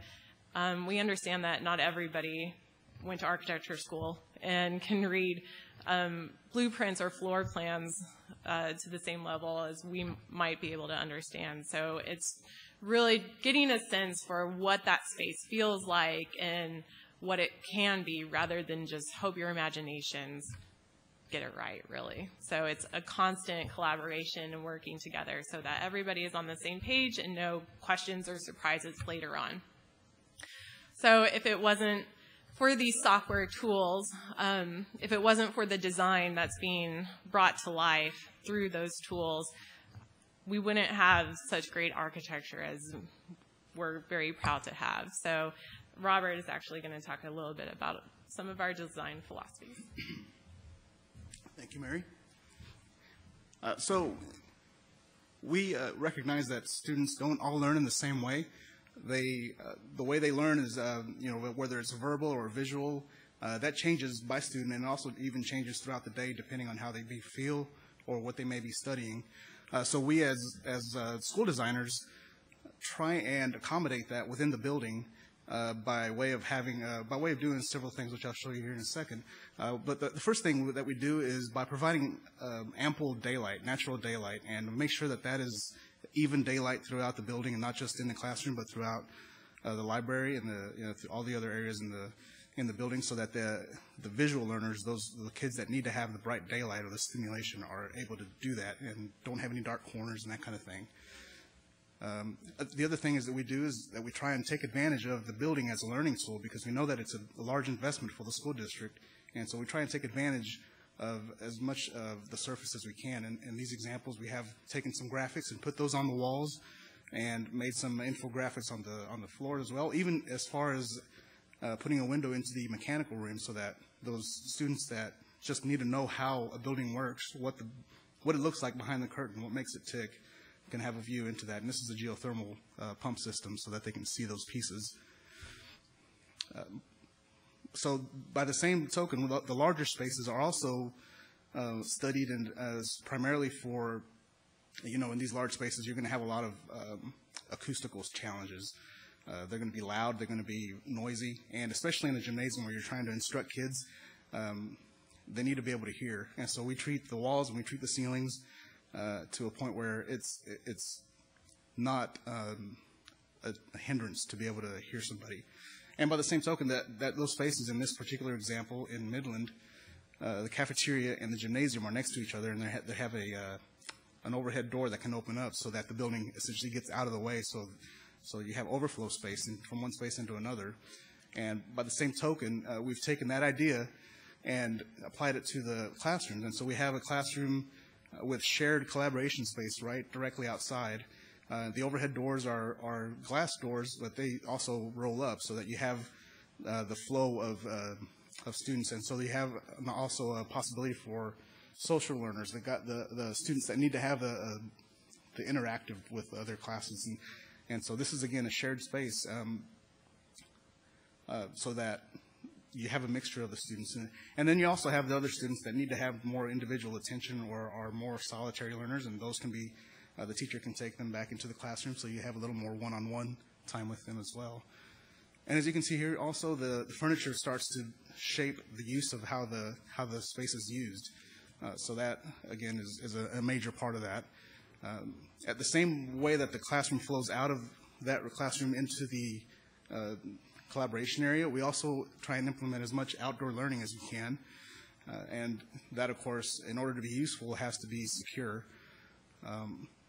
And a lot of school districts are using this space as a learning garden, as planting an herb garden, and it's also used for a lot of different science activities and that kind of thing, science experiments. And like I said, security is a concern, and we make sure that when we do this, that it's enclosed and it's visible and it's viewable from the inside. And sadly, security is also one of those things that we have to take into account in every one of our designs, both for the safety of the students and also for their well-being or their peace of mind, so that it doesn't become a distraction for them.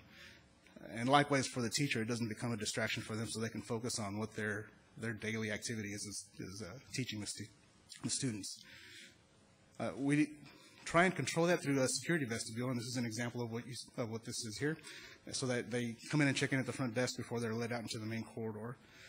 And of course, during the morning and the afternoons, that's basically a straight flow all the way through. So all of these things together comprise what we call next generation learning. You know, we're going to have natural daylight. We're going to have kids and ample spaces for kids and a variety of spaces for kids to be able to either group together or separate out into smaller groups or large groups as needed. We make sure that we have good acoustics and that we have technology and furniture implemented together in that space. So all of these things are, like I said, next generation learning, and it's something that we're excited about, and we're happy to show it to you guys. And Keith is going to talk a little bit more about that. Thanks, Robert. So you can see that from our point of view, it's a really fun time to be designing schools. There's so much interesting going on in both education and architecture to support it. But we do understand that the architecture can't drive the program. It needs to be the other way around. In addition to these things that we consider now to be standard parts of our practice as school architects, there is one other thing that I want to describe, which is really what our view of good school design is. We want a beautiful building, of course. We like to be able to show pretty pictures and beautiful images. But in our view, if the building isn't within your budget, if it isn't a building that you can afford to operate and maintain, and certainly if it isn't a building that supports the program well, then it's not a good school design, irrespective of how it may look. And one of the things that we're kind of proud of as a firm, historically we have never had a style. And that's one thing that I'd like to illustrate for you with these few images here. We are not in the practice of reciting school designs that we have done for other clients. We believe that every school needs to be designed for the community that we're working for. And the style needs to be reflective of the aspirations of the community and the perceptions of the community. And I hope that these images here kind of give you an idea of the variety of style that we have done. The building that you're looking at here and the one that's to follow are actually two elementary schools that were designed at the same time for the same client to the same program. And they're in different communities within the school district, and it was very important to the district that they not look at all alike so that they would have an identity within the community that they serve. And we were delighted to be able to do that because obviously the easy thing would have been for them to have just designed one and repeated it. So that being the case, we welcome the opportunity to visit with you, to visit with your stakeholders, and get a sense of what is right for the community that we're serving. So I hope that this is giving you a pretty quick but clear idea of who we are and what we believe is important through the way we treat our people and the way we are proud of our people, the way we use technology and how we approach design. There is one other thing that we'd like to talk real quickly about. We're delighted that you don't have a bond program involved in this, and so we're certainly not going to talk about that, but we do believe that there's a role that we can play in communications with your district after the project is underway, and Mike is going to talk about that. Thanks, Keith. Like you said, we do think communication is really important. The slide right here is just a quick graph of some of our long-term clients. Most of our business comes from our repeat clients. You can see Mesquite up there has been with us for 55 years. And we do look at this group of our long-term clients as a partnership with you. That's really important to us, that we do have a partnership with you. And we don't want to be just an architect for this project. We want to be your first call for your projects down the road. And that's what we do think of that partnership, is that first call, be it a building that might need to be renovated, maybe a building that needs to be have additions or roofing issue you have. That's where we want to be going forward with you. But speaking on this project, the way we understand the nature of school finance, we understand there's a lot of trust that's needed, a lot of transparency, and a lot of communication, especially on, like I said, the fact that Texas isn't probably going to change much in terms of school finance. So we really want to help enforce that vision for you. We really go out of our way, and this is something that's very unique to WRA, is to really present a full showing of what this project is all about to the community.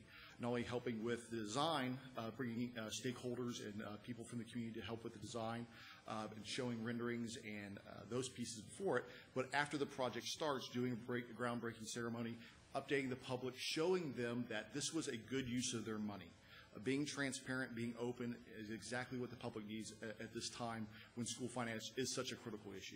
And you can see right here we do a lot of these and we get a lot of success. And it's really great to show some of the successes and build upon that communication within DeSoto. These get lots of great press coverage. It's really fun. Everyone kind of loves drone flyovers, especially I do because I fly the drone. So, but again, like I said, it's a really great way to showcase exactly what's going on in construction in DeSoto. So we really look forward to helping you with this project.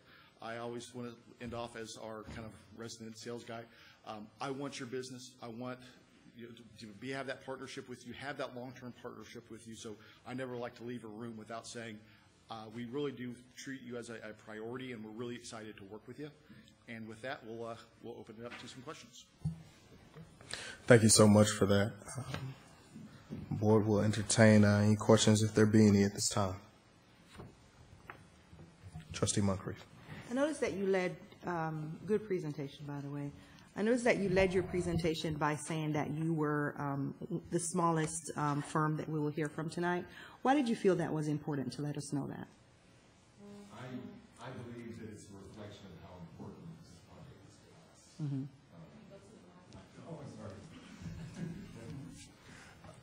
I believe that that's a reflection of, in my mind, how important this project is to us. We do, a new elementary school is a project that we do often, but it's an important project to us. It's not just another project. And I feel like for a firm of 40, that it's maybe a little bit more self-evident of how much value there is in that and in developing a new relationship with a client.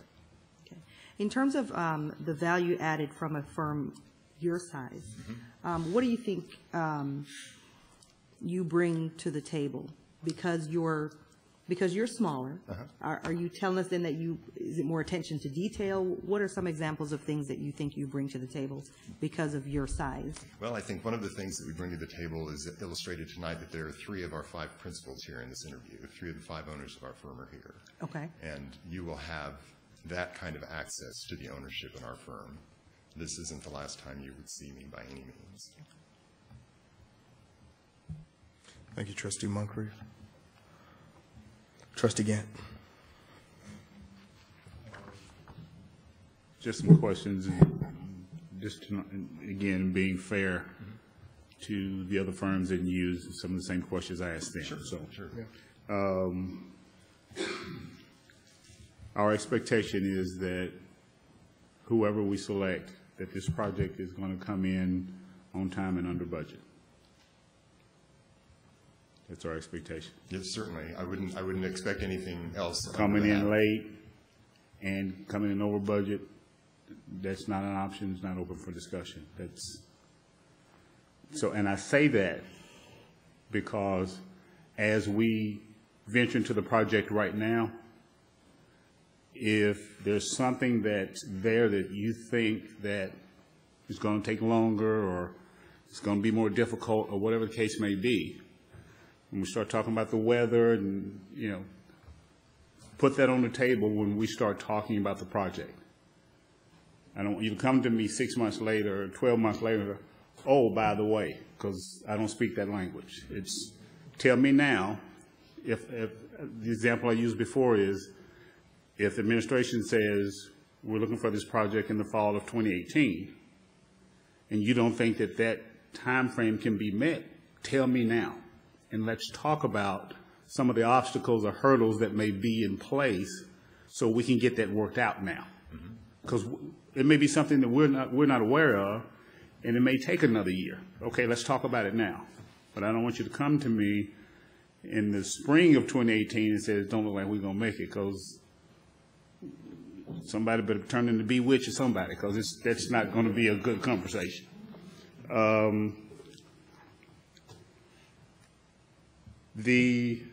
So that's the timeline piece and the budget piece. I really like the innovative way of when you talked about the innovative way of learning, because kids, one of you two gentlemen talked about kids learning differently, and they do. I mean, it's just, you can't put kids inside four walls and 1 + 1 is 2. You've got to grab their attention, and that's not the way to do it. So I really like that piece. And the other thing was, when we start talking about construction and getting a construction firm, I noticed that you had POG, I'm assuming as an advertisement, in your presentation. What does that mean to me? That happened to be the contractor that we were working on that project is all. Okay. And we've used POG before. And I mean, but when I saw... It was not a plug for them by any means. Okay. We had that stock footage and that. And I'm not saying we won't use POG again. That's not a decision for me to make. There's 7 of us up here. But when I saw that, I'm like, okay, does POG own part of the company? Yeah, what's going on with that? So, okay, so we're good. But when you start looking at superintendent, construction manager, project manager, whoever it turns out to be, the expectation is that that person is on site every day of this project. So if you have someone that you're looking to possibly recommend, that you think that you work better with, that you think that this project is designed really good for, and it's going to really help you pull it off, you need to know that. If I may, one of the things that we are known for in the construction industry locally is our ability to get along and to facilitate the process and the progress of the project. So I say that we work well with a lot of different construction companies, and not in any way trying to push them in front of you, but we're a low ego firm, let me put it that way. So we're not out to necessarily pat our backs through the course of the project, but we want to respond well to issues that come up. We want to make sure that we're never the cause of a delay in the schedule. So Well, and again, when we start talking about delays, I mean, unfortunately last year in December we had a tornado. I know you can't predict that. Right. That's not what I'm talking about. But I'm talking about sitting down at the table and you know, if we told you, okay, we need this project in the fall of 2017, well, you know to tell us, well, we can't pull that off, okay? And that's what I'm talking about. Let's be reasonable about, the expectation and the time frame. We know we need to build some time in there. We know it's going to rain. We don't know when, we don't know how long, but we know it's going to rain. It's Mother Nature does what she does. So we just need to make sure we take all of that into account, and because whatever date we tell this community, it might be before that date, but it's not going to be after that date. So, and I'm not trying to sound ugly. It's nothing against your firm. Great presentation. It's nothing personal. I just like bringing it first and foremost. These are our expectations. So coming in, if you can't give us that, it was a great presentation. We appreciate your time. But up front that that's what our expectation is. And if that's something you can work with, then we're good as far as the continuing consideration. So I just like to get it all out up front, and let's make sure that we're talking what's going to be best for our kids. Thank you, Trustee Gant. Trustee Hall. I have a question about your animation. How soon after you start to work on this does animation begin? I know this is the software you use. I'm intrigued by it. I think seeing a building way before it's built is great. Well, really on day one, usually what we do, we'll sit down and have a kickoff meeting, and really from there just start generating ideas through pre-design into SD, DD, and the animation is really an ongoing thing that, because of the software we're using, it's really easy just to update. So We do substantial packages at the schematic design phase and then the design development phase. All that's part of our, just what we do. And then, but if you're ever questioning, hey, what is this space feeling like, or if we're having a hard time kind of visualizing it, we can really quickly pull something together. So, and the videos, the software we're using, we're able to render those out pretty quickly. So it starts very, very early. Well, I'm impressed with that personally. And being the smaller firm is not a problem for me, for sure. Sometimes I think there was a car company, a rental company, used to say they weren't number one, they were number two, but they tried harder. So maybe that's what you do. Okay, thank you. Thank you, Trustee Hall.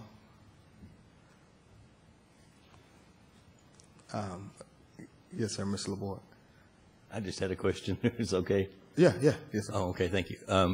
And when you mentioned geothermal, if you could just tell us a little bit about where you're working towards sustainability, that sort of thing with the solar, with geothermal, anything along that line. If you could just kind of give us a little bit of a background as far as your experience, other projects that you've done, and where you stand on that. Robert, you've done, I think, the most since you're working in our clients that have required that. The project that I showed was McClung Middle School in Fort Worth ISD, and that was one of the, I guess at the time, this was 7 years ago, and it was one of the first ones that the district decided to do. So that was again a geothermal system for that school. At the same time, I'm sorry. Yes, and it was also designed to comply with CHIPS. It was CHIPS verified. At the same time, there was also a school going on in Dallas ISD that we did that was also geothermal. That was CHIPS designed, but those two, the district Fort Worth is the one that was pushing that the most, and they actually have pushed that also for their latest school, which I probably wasn't on here, but Washington Heights Elementary School, which was also a project that I worked on, was CHIPS verified as well. They didn't do geothermal for budget reasons and also for site constraints because it requires a lot of site to do that. But they did high efficiency rooftop units, which works just as well. So the geothermal is still something. I know there's a couple of different ways to do that, to design it, and so one way takes up a lot of square footage in the building. Another one takes up, just more equipment above the ceiling. But it's something that we're working towards. We're always working towards that end with our mechanical engineers and electrical engineers. The LED lighting is something that's becoming more cost effective to do. So we've done whole schools now with LED lighting, and also, yeah, that's true. With the 2015 energy codes that are coming online, that's going to be something that's going to be required now too.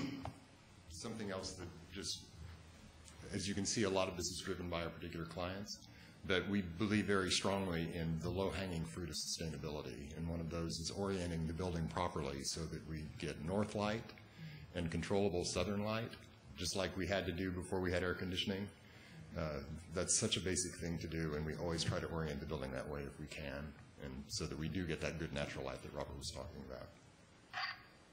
One other thing I wanted to mention, especially to your time and budget concerns, and the new energy code. Part of the 2015 code is a storm shelter, and I know since the tornado came through here, that's near and dear to your hearts. But that is an item that we're currently going through on a lot of projects right now, and it's definitely something to know about ahead of time. There is a cost, yeah, there is a fairly significant cost that goes in hand with that, but it is part of the code. So just whether, I hope we get chosen, but even if not, that is something you should know about ahead of time. Well, and it is our understanding that dealing with the two municipalities that you'll be dealing with, that's going to come into play this next spring and next summer. So we are aware of it, but and that's exactly what I'm talking about.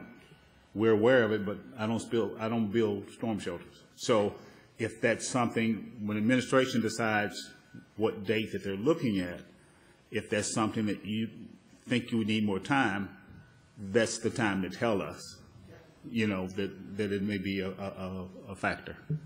That's something like I mentioned, we're kind of working through right now on other projects. So I feel like we're really getting quite a few under our belt already, and learning the process, and because there is some like third-party verification and obviously the structural requirements that go along with that. So we're definitely getting our feet wet and getting pretty knowledgeable. The other now, when you say other projects,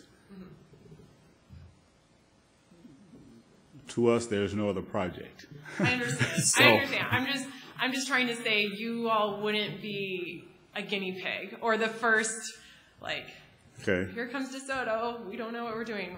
We actually have the experience and have done it before, is more the point I was trying to get. Well, I don't think that there's anyone sitting at this board table that's concerned about whether or not you're the smallest or the largest firm. I mean, we're looking for who we think is the best. And the fact that you're the smallest may be the best thing going for you. So don't be concerned about that. To me, doing business is doing business. I just want to make sure that the expectations are clear. I'm not trying to sound like I'm a bad person, but you're not going to come back 6 months later and say, well, we can't do that, because y'all need to decide to come to the table with something else, because that one's not going to work.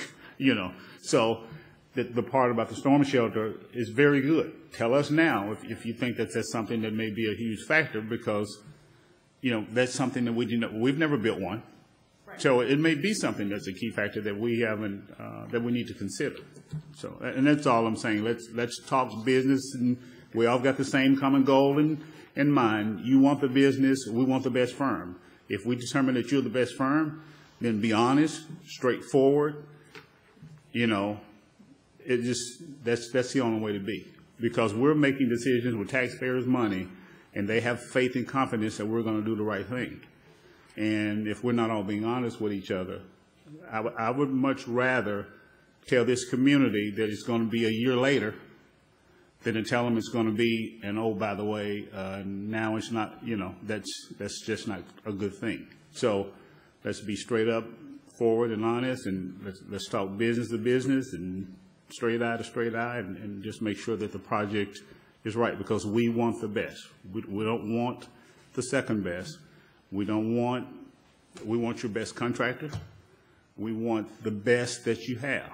And as I told the other firm, if we agree that, for example, that $10 million is our budget, we want a $12 million project.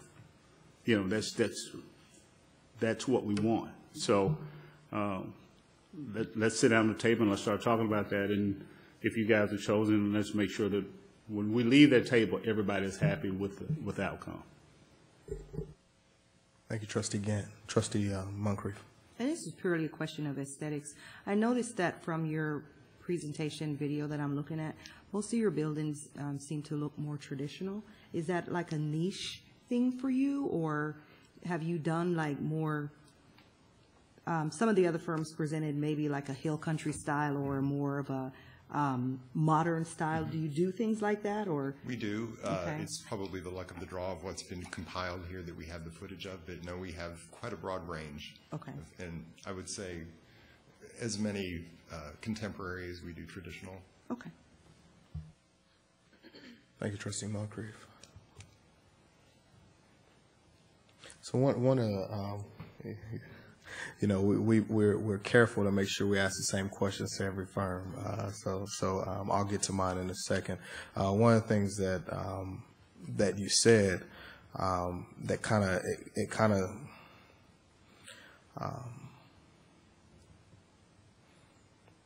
trying to choose my words carefully, right? One of the things you mentioned in being a low ego firm, and being able to get along with everyone. I think that in our estimation as a board, that to us can be looked at one of two ways, right? Either you guys do a really good job of your design and working with everyone to make sure everything's done correctly, Or when they say, hey, this is going to be a problem, you capitulate. And capitulating that vision, or in that sense, would mean that we don't get what we design, what our community expects, what this board has set out as a vision. So we want to make sure that you guys are, play nicely with others, but we need you to be bulldogs in there and get the job done to the standard and expectations that the board has set. And so I'm sure you will, but just dropping that in passing. And one of the things, talking about geothermal, this board, this district has made an ambitious goal, and we've partnered with the company to do solar for all of our campuses.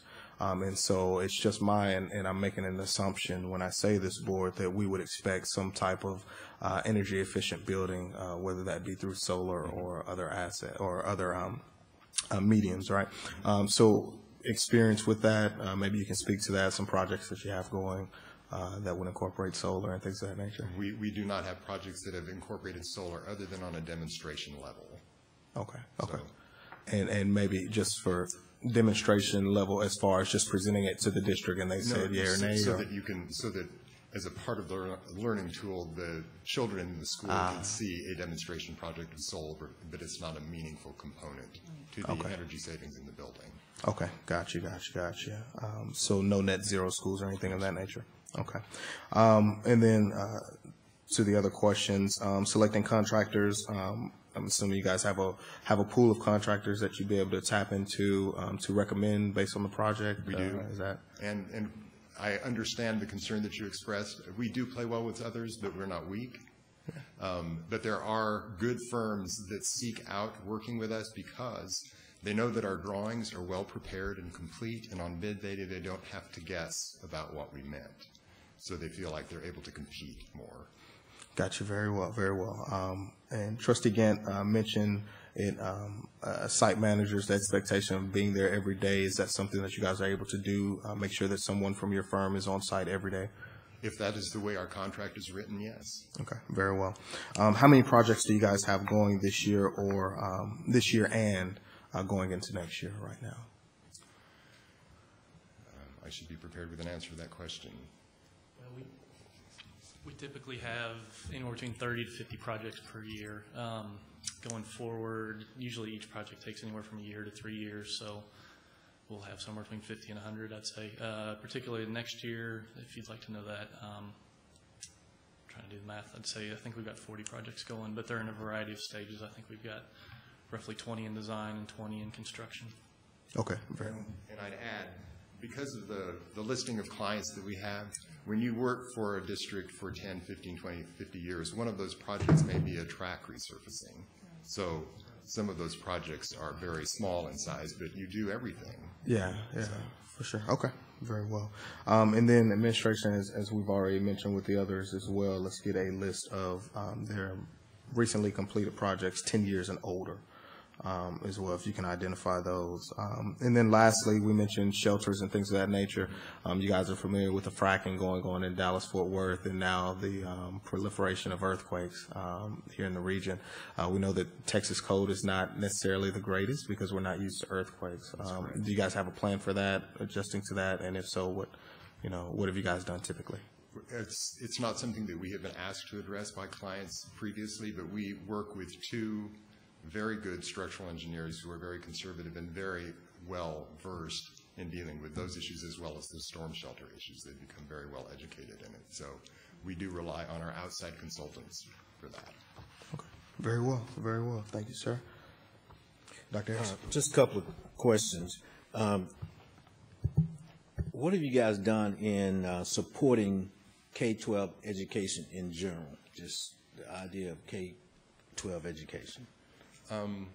Probably the most straightforward participation that we have is we're active in the education foundations of all of our clients virtually, if that's the sort of thing that you're making reference to. That's exactly, yeah. So, what about presentations at TASB, TASBO? We have done those, and we have actually solicited the opportunity to do so for midwinter coming up. But they have not made the announcements of who has been selected to do that. What about Region 10? We sponsor luncheons for Region 10 and give brief presentations at those, but that's the extent of our participation in that. Okay. One last question. So you mentioned doing the shelters, and there are some school districts that are now doing. You're in that like project phase of some of those. Right. It's come because so many communities have adopted the code at about the same time. It's come on as a flood. Right. So yeah, we've been knowing it's been coming for a couple of years. So question is, are many of them choosing to use that as kind of an interactive space or a separate space at this time that y'all are looking at right now? Every project that we're working on, the space is program space in the school. Okay. Where if it's a building that has a middle school or above, the locker room spaces appear to be a great space for it because the construction of a locker room is already closer to what a storm shelter needs to be, and you don't care that it doesn't have windows in it. We are unfortunately doing several classroom additions that have to have a shelter, and if it's only classroom addition, then we're going to have to sacrifice some of that natural light in those classrooms in order to make the shelter there. Gotcha. Trustee Gant. Just real quick, so, and if I'm wrong, please correct me. When Mr. Sherman asked about his solar question, I can't remember exactly what it was, but you said that you haven't had a lot of experience in, but is that an issue? No, in as much as the consultants that we use do, even though it may not have been with us. So we have the expertise in our team, but the group of us here this evening have not had a lot of experience. So if we said, well, we particularly like to see as the use of as much natural light and those type of things, and you could make it happen.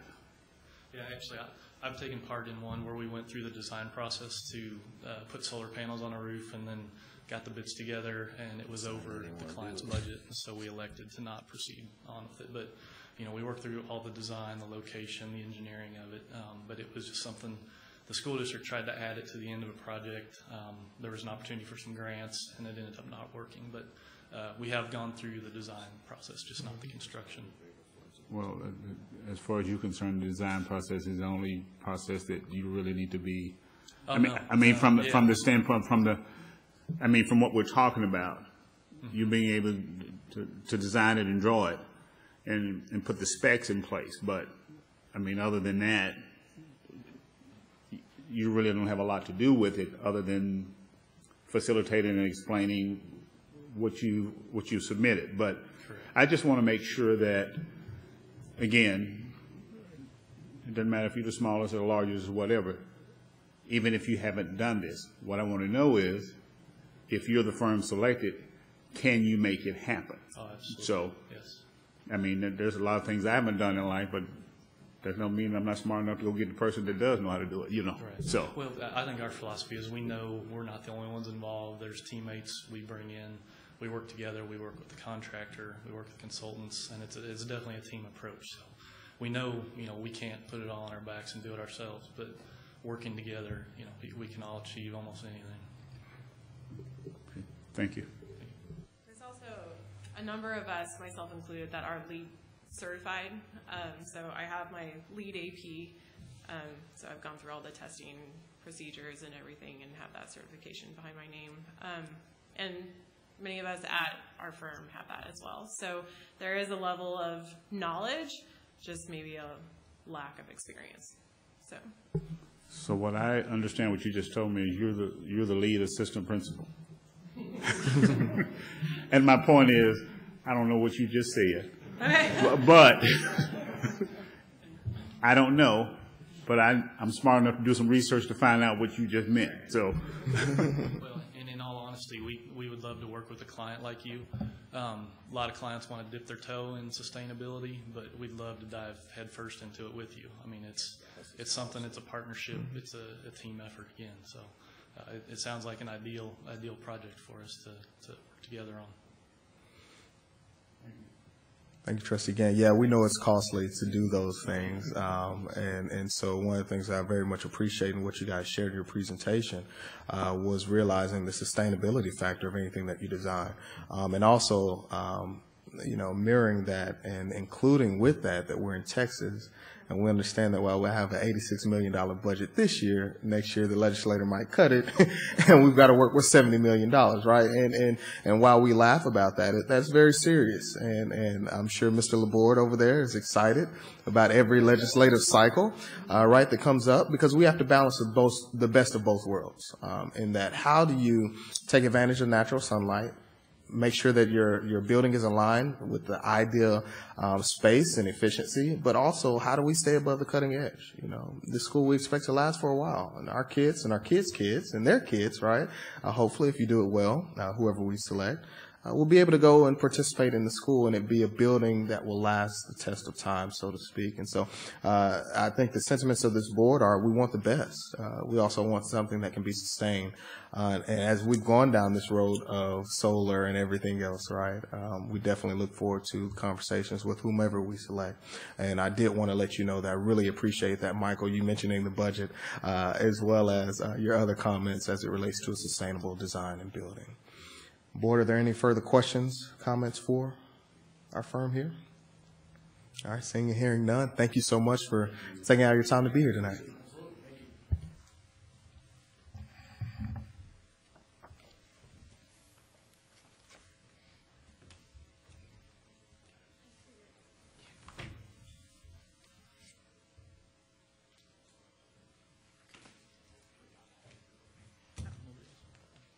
Thank you.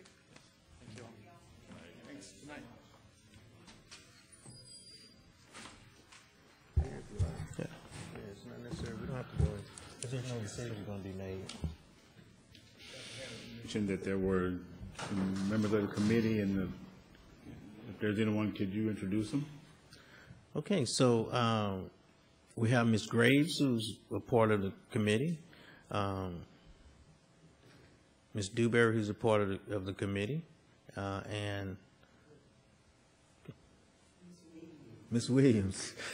I started to say grandma, mama, big mama, but Ms. Williams also. And then we had two others that was here earlier, and they had to leave, obviously. So they actually turned in. They scored. They scored each firm. Actually, we had 9. Yeah. And this is a group that scored the highest. Like I said, there was a rubric for doing that. So they did commit some time to doing this. So I want to tell them I really appreciate them, because it wasn't. So it took some work. So we do appreciate them doing that. Yeah. Well, I don't think I've met this Miss Graves person. Thank you guys very much for all of the time and effort that you put into this. I just wanted to make sure that we had an opportunity to know who you are and to say thank you, because time is something that once it's gone, we're not going to get it back. And although it's all volunteer, we want you to know that we appreciate all the time and effort that you put into it. Well, they volunteered to fall of 2018. And we'll be putting into it. Right. This is not the end by any means. Don't let anybody fool you. We do appreciate it. Thank you so much. Are they going to get their feedback after these people? Get their feedback? No, at this point, they've given it over to you guys. Okay, that's fine. Mm-hmm. And so, for right now, so once, is it okay if we go? So at this point, the board will be asked to have a discussion about what it was presented. You can, it's fine with me if you had it open or closed, and we can have it right here. But after that, by our next board meeting, we would ask that Mr. Sherman would poll the board for a recommendation. Well, let me do that. Please don't. I mean, we can go through the discussion and the selection. We just can't vote on it now. We would have to wait till the next Right. No, meeting. absolutely. Vote And- on it, and we yeah. can invite the winning firm just like we do for anything. Right. Invite For the winning firm back for the vote. If you're ready to make that, talk about that now, that's fine. But And I think, board, if there's no objection, one of the things that we've done really well the past 2 years, 3 years, is be transparent. And I don't think we need to go to executive session unless there's someone that thinks we do. But I'm very comfortable and confident in our ability to have this conversation out front. If there's anything that we feel pertinent to discuss, we obviously had a lot of information to digest. We also have some literature that they've left with us. I'm sure there will be some subsequent questions that we have for administration. But if there's anything pressing right now that you'd like to discuss, maybe some aha moments or anything like that that you'd like to share while it's still fresh on your mind, this will be a great opportunity to do so. And then, as we sleep on it, think about it, digest it, do our due diligence in following up and asking those questions, as well as allowing administration to find or to provide us those answers, we can come back and make a decision that's sound and in the best interest of our community. Trustee Gant. Yeah, just my input is, I think all three firms made a very good presentation. I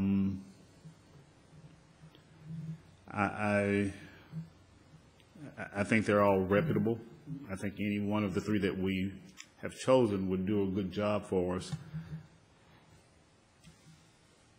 I was quite impressed with the second firm, which was something and something. Perkins Will. But then WRA made their presentation, and I was extremely impressed. And one of the things I was really impressed with is that they were such a small firm. What I liked the time factor in that the second firm, I'm going to make sure Perkins and Will. I want to make sure I mention these by names. I don't want there to be any misunderstanding. I like the fact that schedule-wise, it appeared that they were kind of open, but and I like their honesty factor. It seemed like they were pretty straight up and honest. Not to say that any of the rest of them were not, but I would have to say that I was just really, really impressed with WRA. Yeah, because I've always said that there's no, as a board member, all I want to do is have the facts, whether they're good or they're bad. Give me the facts, because when the dust settles, I've got to make a decision. And that decision needs to be what I think is the best thing to do based on the facts. Yeah, I just like the fact that WRA they just kind of put it all out there. We're a small firm. No, we've never dealt with that. Okay. Well, there's got to be a first time to deal with things, but can you pull it off? Oh, yeah, we know where to go. Okay. So I just, it was just something about them that I felt more comfortable with, felt more being able to sit down and negotiate and if this will work, if that'll work type of thing. It's not like the big monopolized type firm, if you will. So those are some of my thoughts. Thank you, Trustee Gant. Trustee Gold. I'm sure any of the three firms could do any design that we had. I am confident on that. But do we have a direction for the focus of this elementary school? Like we have an arts magnet, we have a medical magnet. Do we have a plan for the focus for this campus? So it would be somewhat of a STEM focus, but that's still to be determined. I think a STEM focus centered around also, so you got to think about the topography of that particular property and what else is going on around it. The city is planning to really upgrade that. In the future, they're looking at being a natatorium being out there, a nature trail, a pond. So there's a lot of things about just the topography of the land that's also going to help mold what that school will become. But I also think that, WRA and the other firm, you know, not getting ahead of yourself and just saying, okay, what do we really want this to be? I mean, I think that's a discussion that you got to have. But right now, everything is STEM. I mean, that is the focus. But the property, the land, will also speak to us about what that will actually look like. Thank you, Trustee Gold. Trustee Daniel. But you didn't. I noticed that the first firm didn't mention anything about learning styles. Both of the second two firms did mention learning styles, which I think is important when we design the interior of the building, learning styles. And it's kind of sort of an as the world turns moment that the last firm mentioned natural light. I love the idea of natural light. You know, the high school has none, except, well, in the new parts it does. Right. But 33 years with no windows is bad. Hopefully we'll get that LED lighting. It kind of helps a little bit. Yeah. So you didn't really give a thumbs up one way or another. Are you leaning toward one way or another? That would kind of help us kind of know where we're kind of going. On the firms? Yes. So you're leaning well, toward. I liked all of them, and I think they all would do a good job. I'm a little concerned about the contractors they hired. You know, the first firm said they know all their contractors, they have them lined up, and I believe that because it's a big firm. And I don't want any fly-by-night contractors, and I don't want anything, you know, when we built the 9th grade center, it went way over budget. Part of that money was supposed to go to the high school, never did. And everything was slow. So I don't want that to happen to us again. I am kind of leaning toward the last two because of the fact that they talked about learning styles. However, I think the middle one, Perkins and Will, I think they knew all the educational jargon. They, you know, the flipped classroom, this, that, and the other. Whereas the other one, the last one, WRA, stuck with the actual learning styles, the visual learners, the audio learner, you know, on and on that way. So the last two I'm leaning toward. Okay. Yeah, thank you, Trustee Daniel. And I think I saw Trustee Gold. If not, we'll go to Trustee Hall. Okay. Trustee Hall. Okay, for my pick right at this point, WRA, I think their innovation, being able to see the buildings or the elementary school as it's being built, and, you know, it's great to go through them once they're done, but they're done. And it could be that if they're able to give us a viewpoint beforehand, then maybe there's some things that need to be changed. And I have no problem with them being the smaller firm. They seem very knowledgeable of what they're doing, and it seems that they have the credibility to get whoever they need to help them where they're not maybe that experienced. I like them. They're my number one pick at this point. Thank you, Trustee Hall. Trustee Gold. I was just going to comment that with 23 acres, is that what I heard us say, that we had about? It could be more. Yeah. Well, yeah, 60. Oh, my. That's, yeah. Space is not a... I'm just going to say, and I know I'm getting ahead of the thing because we're not on design, but that the open, the outside, outdoor learning space would be awesome with the gardens and the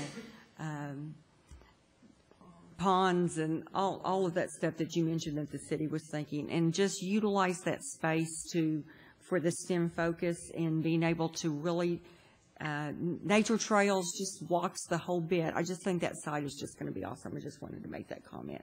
that it's going to be a really, really neat school and a really neat project. I'm excited that I can be a part of that. So, and I am probably leaning toward number 3 as one, but I really like number 2 also. Okay. So I would vote for number 2 if that's what the majority wanted, for sure. Thank you, Trustee Gold. Trustee Gant. Let's see, I think it's 1 and 2. I definitely remember number 2, but there was a lot of the design. Basically what I'm saying, there was, in the presentation, there were things that I liked about the design that I wanted to see if 1 could put in 2 or 2 could put in 3. I mean, I love that number 2 where the walls went up and you could, so, and I was sitting here thinking about that when 2 made the presentation. I'm like, well, I like something that 1 said. The Corgan said. I wonder if they can do it. So I'm under the assumption that whoever we select can pretty much do anything that we want. I think any of those 3 could probably do, and I would even say, well, we can talk about it. There's a possibility if there was a need for another conversation, especially even if we said next week, when they come to vote on them, you would have opportunity. If you have additional questions whenever we come for the next board meeting, I would have those questions ready. I would like to get that done as quickly as possible because we'd be under the gun. But if you came back and they say, "Oh, we can't do whatever," it kicks us back, for a few weeks. But at least you have your answer. Oh, I'm sorry, I was a little away from the mic. But at least you have your answer. So. And Dr. Harris is just a tag onto that. Reading through, having the privilege that I had to read through each and every one of those presentations. A lot of the things that they chose not to highlight, they showed in their their RFQ. For example, the BIM technology, the computer-generated graphics, things like that. All 3 of them had BIM technology that they utilized. So I think as far as a lot of the things, they were the clear 3. They were the clear top 3. I mean, there was no question among the committee and the staff that did the evaluations the second time that they were clearly the top 3, and I think any of the top 3 would be fine. But like I say, there were things that they didn't highlight in their presentations. Some of them chose to highlight the technology. Some of them chose to highlight their construction, and then like Corgan chose to highlight their planning process, their design process. So I think all 3 of them just chose different things to highlight. I've heard of Corgan and I've heard of WRA. Have we worked with any of those 3? Have we worked with any of them? I don't believe we. I don't. Can we do a small project? No, I don't think any of the ones that were finalists we have worked with. I've worked with Corgan in the past, but I haven't worked with either of the other 2. But I don't think we've done any projects with any of those 3 firms. I think they would have highlighted that in their presentation that we had, and a couple of them that didn't make the finals had it in their projects. Okay, which is probably good. And I think I know the answer to this question, but I just want to ask it because I want to make sure we have all information that we. Have you heard of anything that was not shared tonight that we may need to know? Anything that was negative?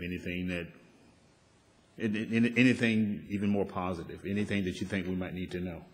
No, sir. The only thing that, like I say, going forward with the project is, I think it's going to be a matter of from the time that we sit down and start planning this until the time they start drawing it. That's going to be the time that makes or breaks the project. How inclusive they are, how much community input they have, how much input they have from us, how much they take our designs into consideration. And I think all of those, I think all 3 firms have a good plan going forward.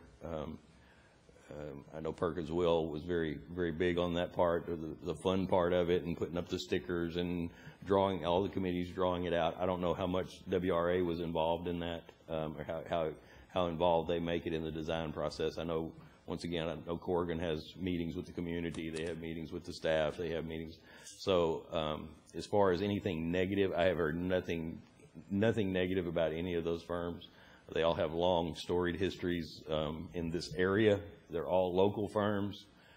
We made it a priority. That was one of the things we picked, was people in this area that were going to be accessible to us. So I don't feel like there's anything that any of those three firms that we couldn't work with, and we couldn't put together a beautiful building on time and on budget. Well, again, I think I was really satisfied with the presentation of all three. In Perkins and Will or WRA, I would feel comfortable with. I like WRA. I think WRA is easier for us to deal with. So I mean, but I don't. Whoever selected, I don't think we can go wrong. Thank you, Trustee Gant. Trustee Daniel. Okay, Ms. Gold and I have an off-the-wall question. Who built the school that got hit by the tornado? Which school? Oh, out at Red Oak? At Glen Heights. Oh, Shields Elementary in Red Oak. Shields Elementary. That was I did not build Shields. I was gone by then. I think that was. I know who their construction firm was. Cadence McShane was their construction firm, but I can't remember who their architect was. I could look it up, but I know Cadence McShane, I'm pretty sure, it was a construction manager. So we don't want the construction firm that they used. Yeah, they did not do it. They didn't do a good job on that one. They did a good job on some others. I mean, I know Cadence McShane's Corgan was the architect? Yeah, I thought that was a possibility. Corgan was the architect on that firm. And Cadence McShane was the... So it wasn't too off the wall then? No, it was not at all. I thought that was true, but I wanted to make sure. Yeah, one of the things that I'm very much interested in, and I know you intentionally did not give us the results of the committee's findings and all that good stuff ahead of time, but I'd be very much interested to know what their thoughts and sentiments were as it relates to these, even if it's a pure ranking of who was the top vote getter, who was second, who was third. And I also look forward to the ample time to review the information presented. And I say that, Dr. Harris, I know you've been asking, hey, which way are you leaning? I very much am flat down the middle. Just a couple of observations, and just so that you guys know I'm unbiased as it relates to it, just some of the things, I'll give you an example. It bothers me that the pictures here that hang to the wall to our left, the audience right, are uneven. It bothers me that these photos here are turned up at the end. So I use that to set the tone for what I'm about to say now. That bothers me every time I walk in this room. And Ms. Rand can tell you, every time I complain, the clock being 2 minutes slow or fast or slow, yeah, slow. It bothers me every single time I walk in this boardroom. For someone to come and present to this district for a multi-million-dollar project, a building that's going to stand the test of time, so we hope, a building that, once again, will go on to generations and generations. The first group brought us, this nice pamphlet, designs that they had done before. The second brought us a quick sheeter again, and the first one went into detail of how long they had been with the firm, what their experience was. The second one, something extremely similar with projects that they've done before. They also left a full book of everything they've done before. And this last group brought us a piece of paper that has photos that are pixelated. They didn't pay attention to detail in the photos here. And it's bland. So my question is, if you're going after a multi-million-dollar contract, this is what you leave me to think about? So if you ask which way I'm leaning, it's not leaning to the last group, because you didn't invest more than 15 cents worth of paper and ink to present for a multi-million-dollar contract. to add on to that, the presentation, which was great, and the first group mentioned having virtual tours as well. They have this Google goggles. They mentioned that, and I'm sure the software, as you mentioned, the other firms do it. But even that presentation, a lot of those schools, in my estimation, what they chose, first of all, and let's identify this as well. Trustee Moncrief asked, hey, I noticed a lot of the buildings are more traditional. And their response was, you guys remember, it's the luck of the draw. So you were not intentional about the presentation you presented to this board. You want a multi-million-dollar contract, and you said it's the luck of the draw. And they were all traditional buildings as well. So which doesn't, I think for what I've heard this board say, and from all the presentations we've gone to at our retreats, or not retreats, but at our conferences, I don't think traditional is what we're looking for. So for them to skirt that coming in here, I do feel slighted. And I understand they're here for a reason. I understand that their work, I'm sure, speaks for itself. But on tonight, they did not put their best foot forward, in my estimation, to say, we want your business, DeSoto ISD. They were also flexible. A little, to be quite honest, a little too flexible for me. I do like the idea that that does leave room to negotiate, I'm sure, because they were extremely flexible. But to say that you get along with everyone and the way it was said, once again, didn't sit well with me. And this is personal, right? This is a personal, just me, not the board, but it did sit well with me, them saying that. And also, I will, on a positive note, the first group say, I did very much appreciate them saying they had contractors lined up, they had a pool of people, because that speaks to buying power.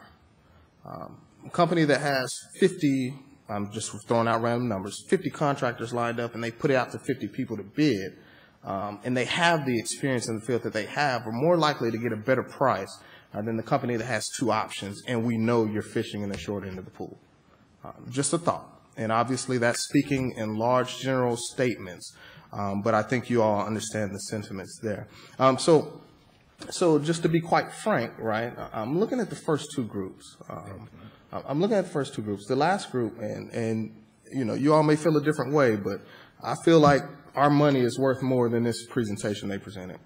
And I feel like their body of work in saying, hey, we're presenting to you, Board of Executives, and it was the luck of the draw, speaks to a lack of intention as it relates to what they'll do for us. And every time, the only thing we have to think about is every time we go to a basketball game and we sit in the stands and the bleachers don't pull all the way out to the court. That's all we have to think about. Think about that sheer drop when you step off that concrete to the bottom.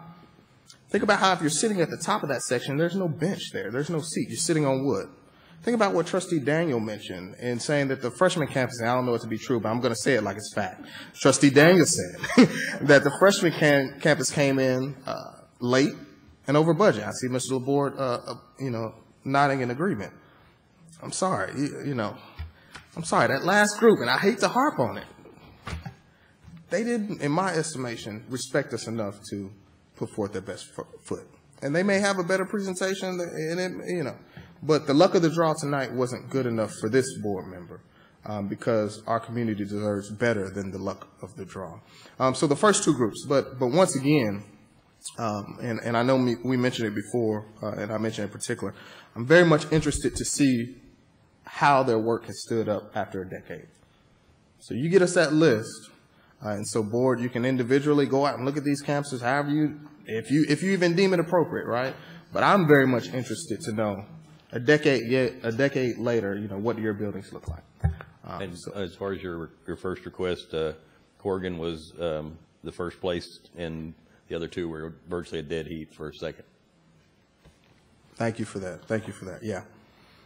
Yeah, and I'm telling you, board, I'm just not too hard. And once again, I started with us, right?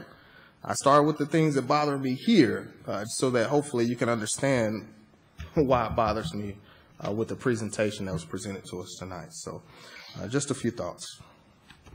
Just a few thoughts. Did you come? Oh.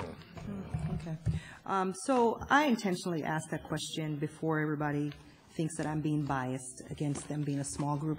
I intentionally asked that question because if you lead with your presentation by stating that you're the smallest group, you're stating that for a reason.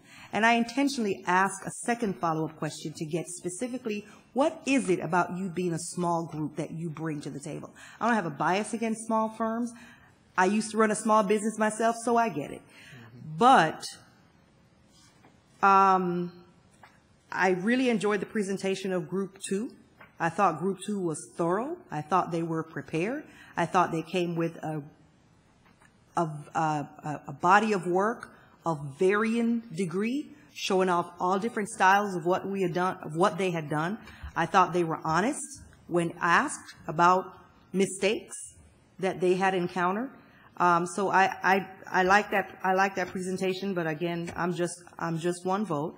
I just didn't feel like I got enough information from RRA. I mean, I understand that they have that model, but I watch HGTV. Everybody's got a model. So that didn't really sway me any, because I know that that's something that's commonly used in the industry is to have a model. And you know, we're always saying we're looking for world class. Yeah. That's the vision. I'd like to see world class for our kids. I'm not saying they couldn't deliver world class, but from what I saw here tonight, I liked the second group.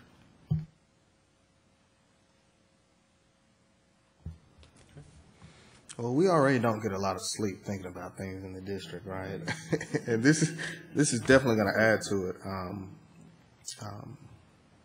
Board, do we have any follow-up questions? Anything we'd like administration to do as it relates to this topic? And it is, you know, it's kind of you know, plus minus in the sense that we talking about it for so long, building a school has given us the opportunity as board members to go out, travel, visit school districts, right? And look at what's out there, and that's the plus.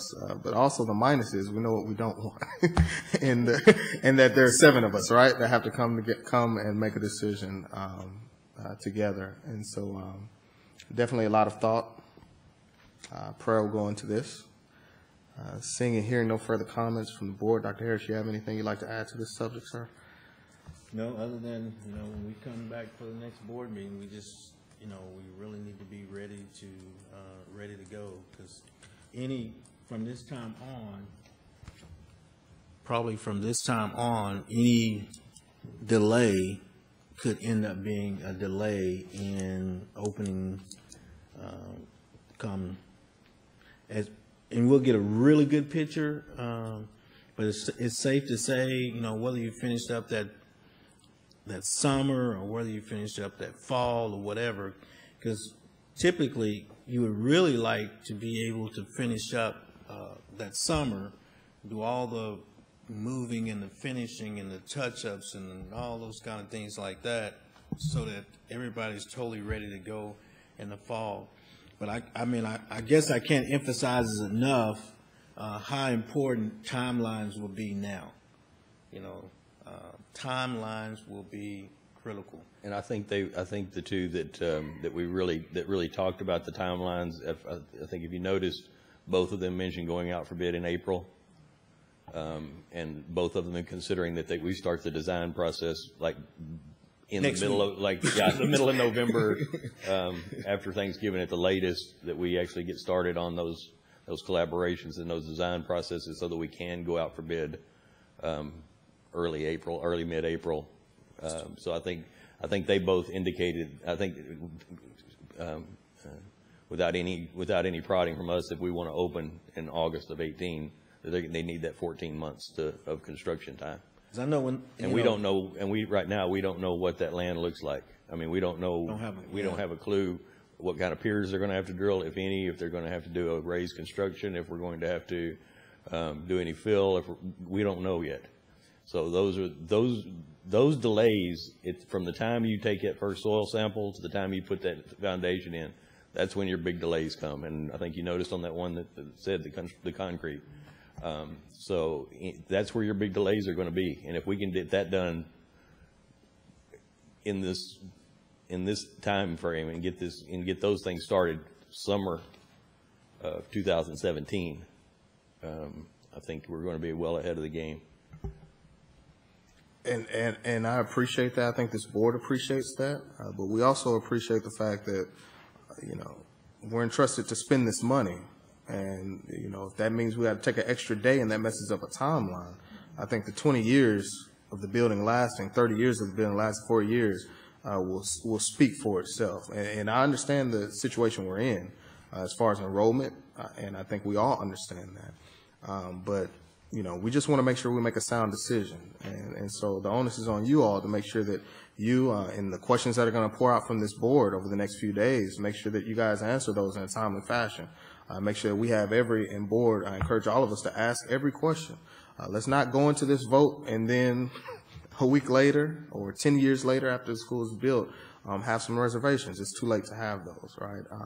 And so I appreciate what you said, and once again, I think the board appreciates what you've shared as far as timeline.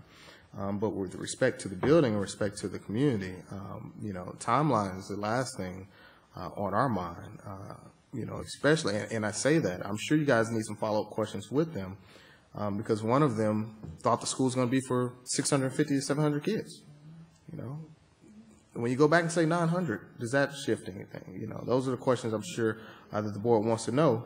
Yeah, those are the questions the board wants to know moving forward as well, to make sure that we have all the facts, or as many facts as we can before we make a decision. So yeah, with respect to the timeline, you guys get us the answers we need, board, and please don't hold back. Then we'll put it on the agenda, and we'll be ready to take action, preferably. But if we can't get the answer to those questions, then we will delay it, and we'll wait until this board is ready to make a sound decision. All right, and that's fine, and it's board's decision, but let me just say this, so I'm just be real transparent. I know Mr. LaVoy has done a lot of schools as well, and I'd be willing to come back and say to you that part of the reason why the stadium, the arena may have been an issue, may have been, I almost contributed to timeline, because there's no reason why in that process, and I don't know where the ball was dropped or whatever, that somebody along the way should not have said stop in the process, in the design. So when you start getting rushed, and that's all I'm saying, you guys make those decisions. I'm just presenting information. Right. That things can happen when you're trying to be rushed. Things can happen when, you can go over budget when you're trying to rush to get things versus saying, hey, look, we don't need to rush on this. We need to make sure that this comes in the budget, because everything would be in phases. People start making concessions by saying, well, okay, well, just go ahead and do it anyway. And before you know it, you're over budget, and when you can say, I got X amount of time, hey, we're not billing it like that, or sometimes maybe we're not paying that. And we may be having a discussion and a debate for a while with a contractor about we're not doing that. So that's all I'm saying is, but it's strictly up to you guys to make that decision. Oh, yeah, I think once again, I think we understand that. As Trustee Gant mentioned a few times, if it's 2018, and I know the context is a little different, but if we set the expectation, that's what we expect to be met. And if the timeline changes and you tell us, board, it's going to be a rough year next year because we came in late, I think that we could cross our hearts, sleep good at night, knowing that we made the best decision long term, and that temporary moments of discomfort don't cause us to make a long term decision in haste. And so once again, just get us the information, and I'm sure we'll make a sound decision. We're the electeds, and so we'll be the ones getting harassed in the grocery store. You guys will say, hey, we did what the board asked us to do. And having said that, knowing the dynamic, we want to make sure that we can shop in peace. All right. All right. Seeing and hearing no further questions, comments, discussions. Board, this was a healthy discussion tonight. Thank you for availing yourself on short notice to be at this special meeting. And so the time is now at the administration building 7:57, and we'll call this meeting adjourned.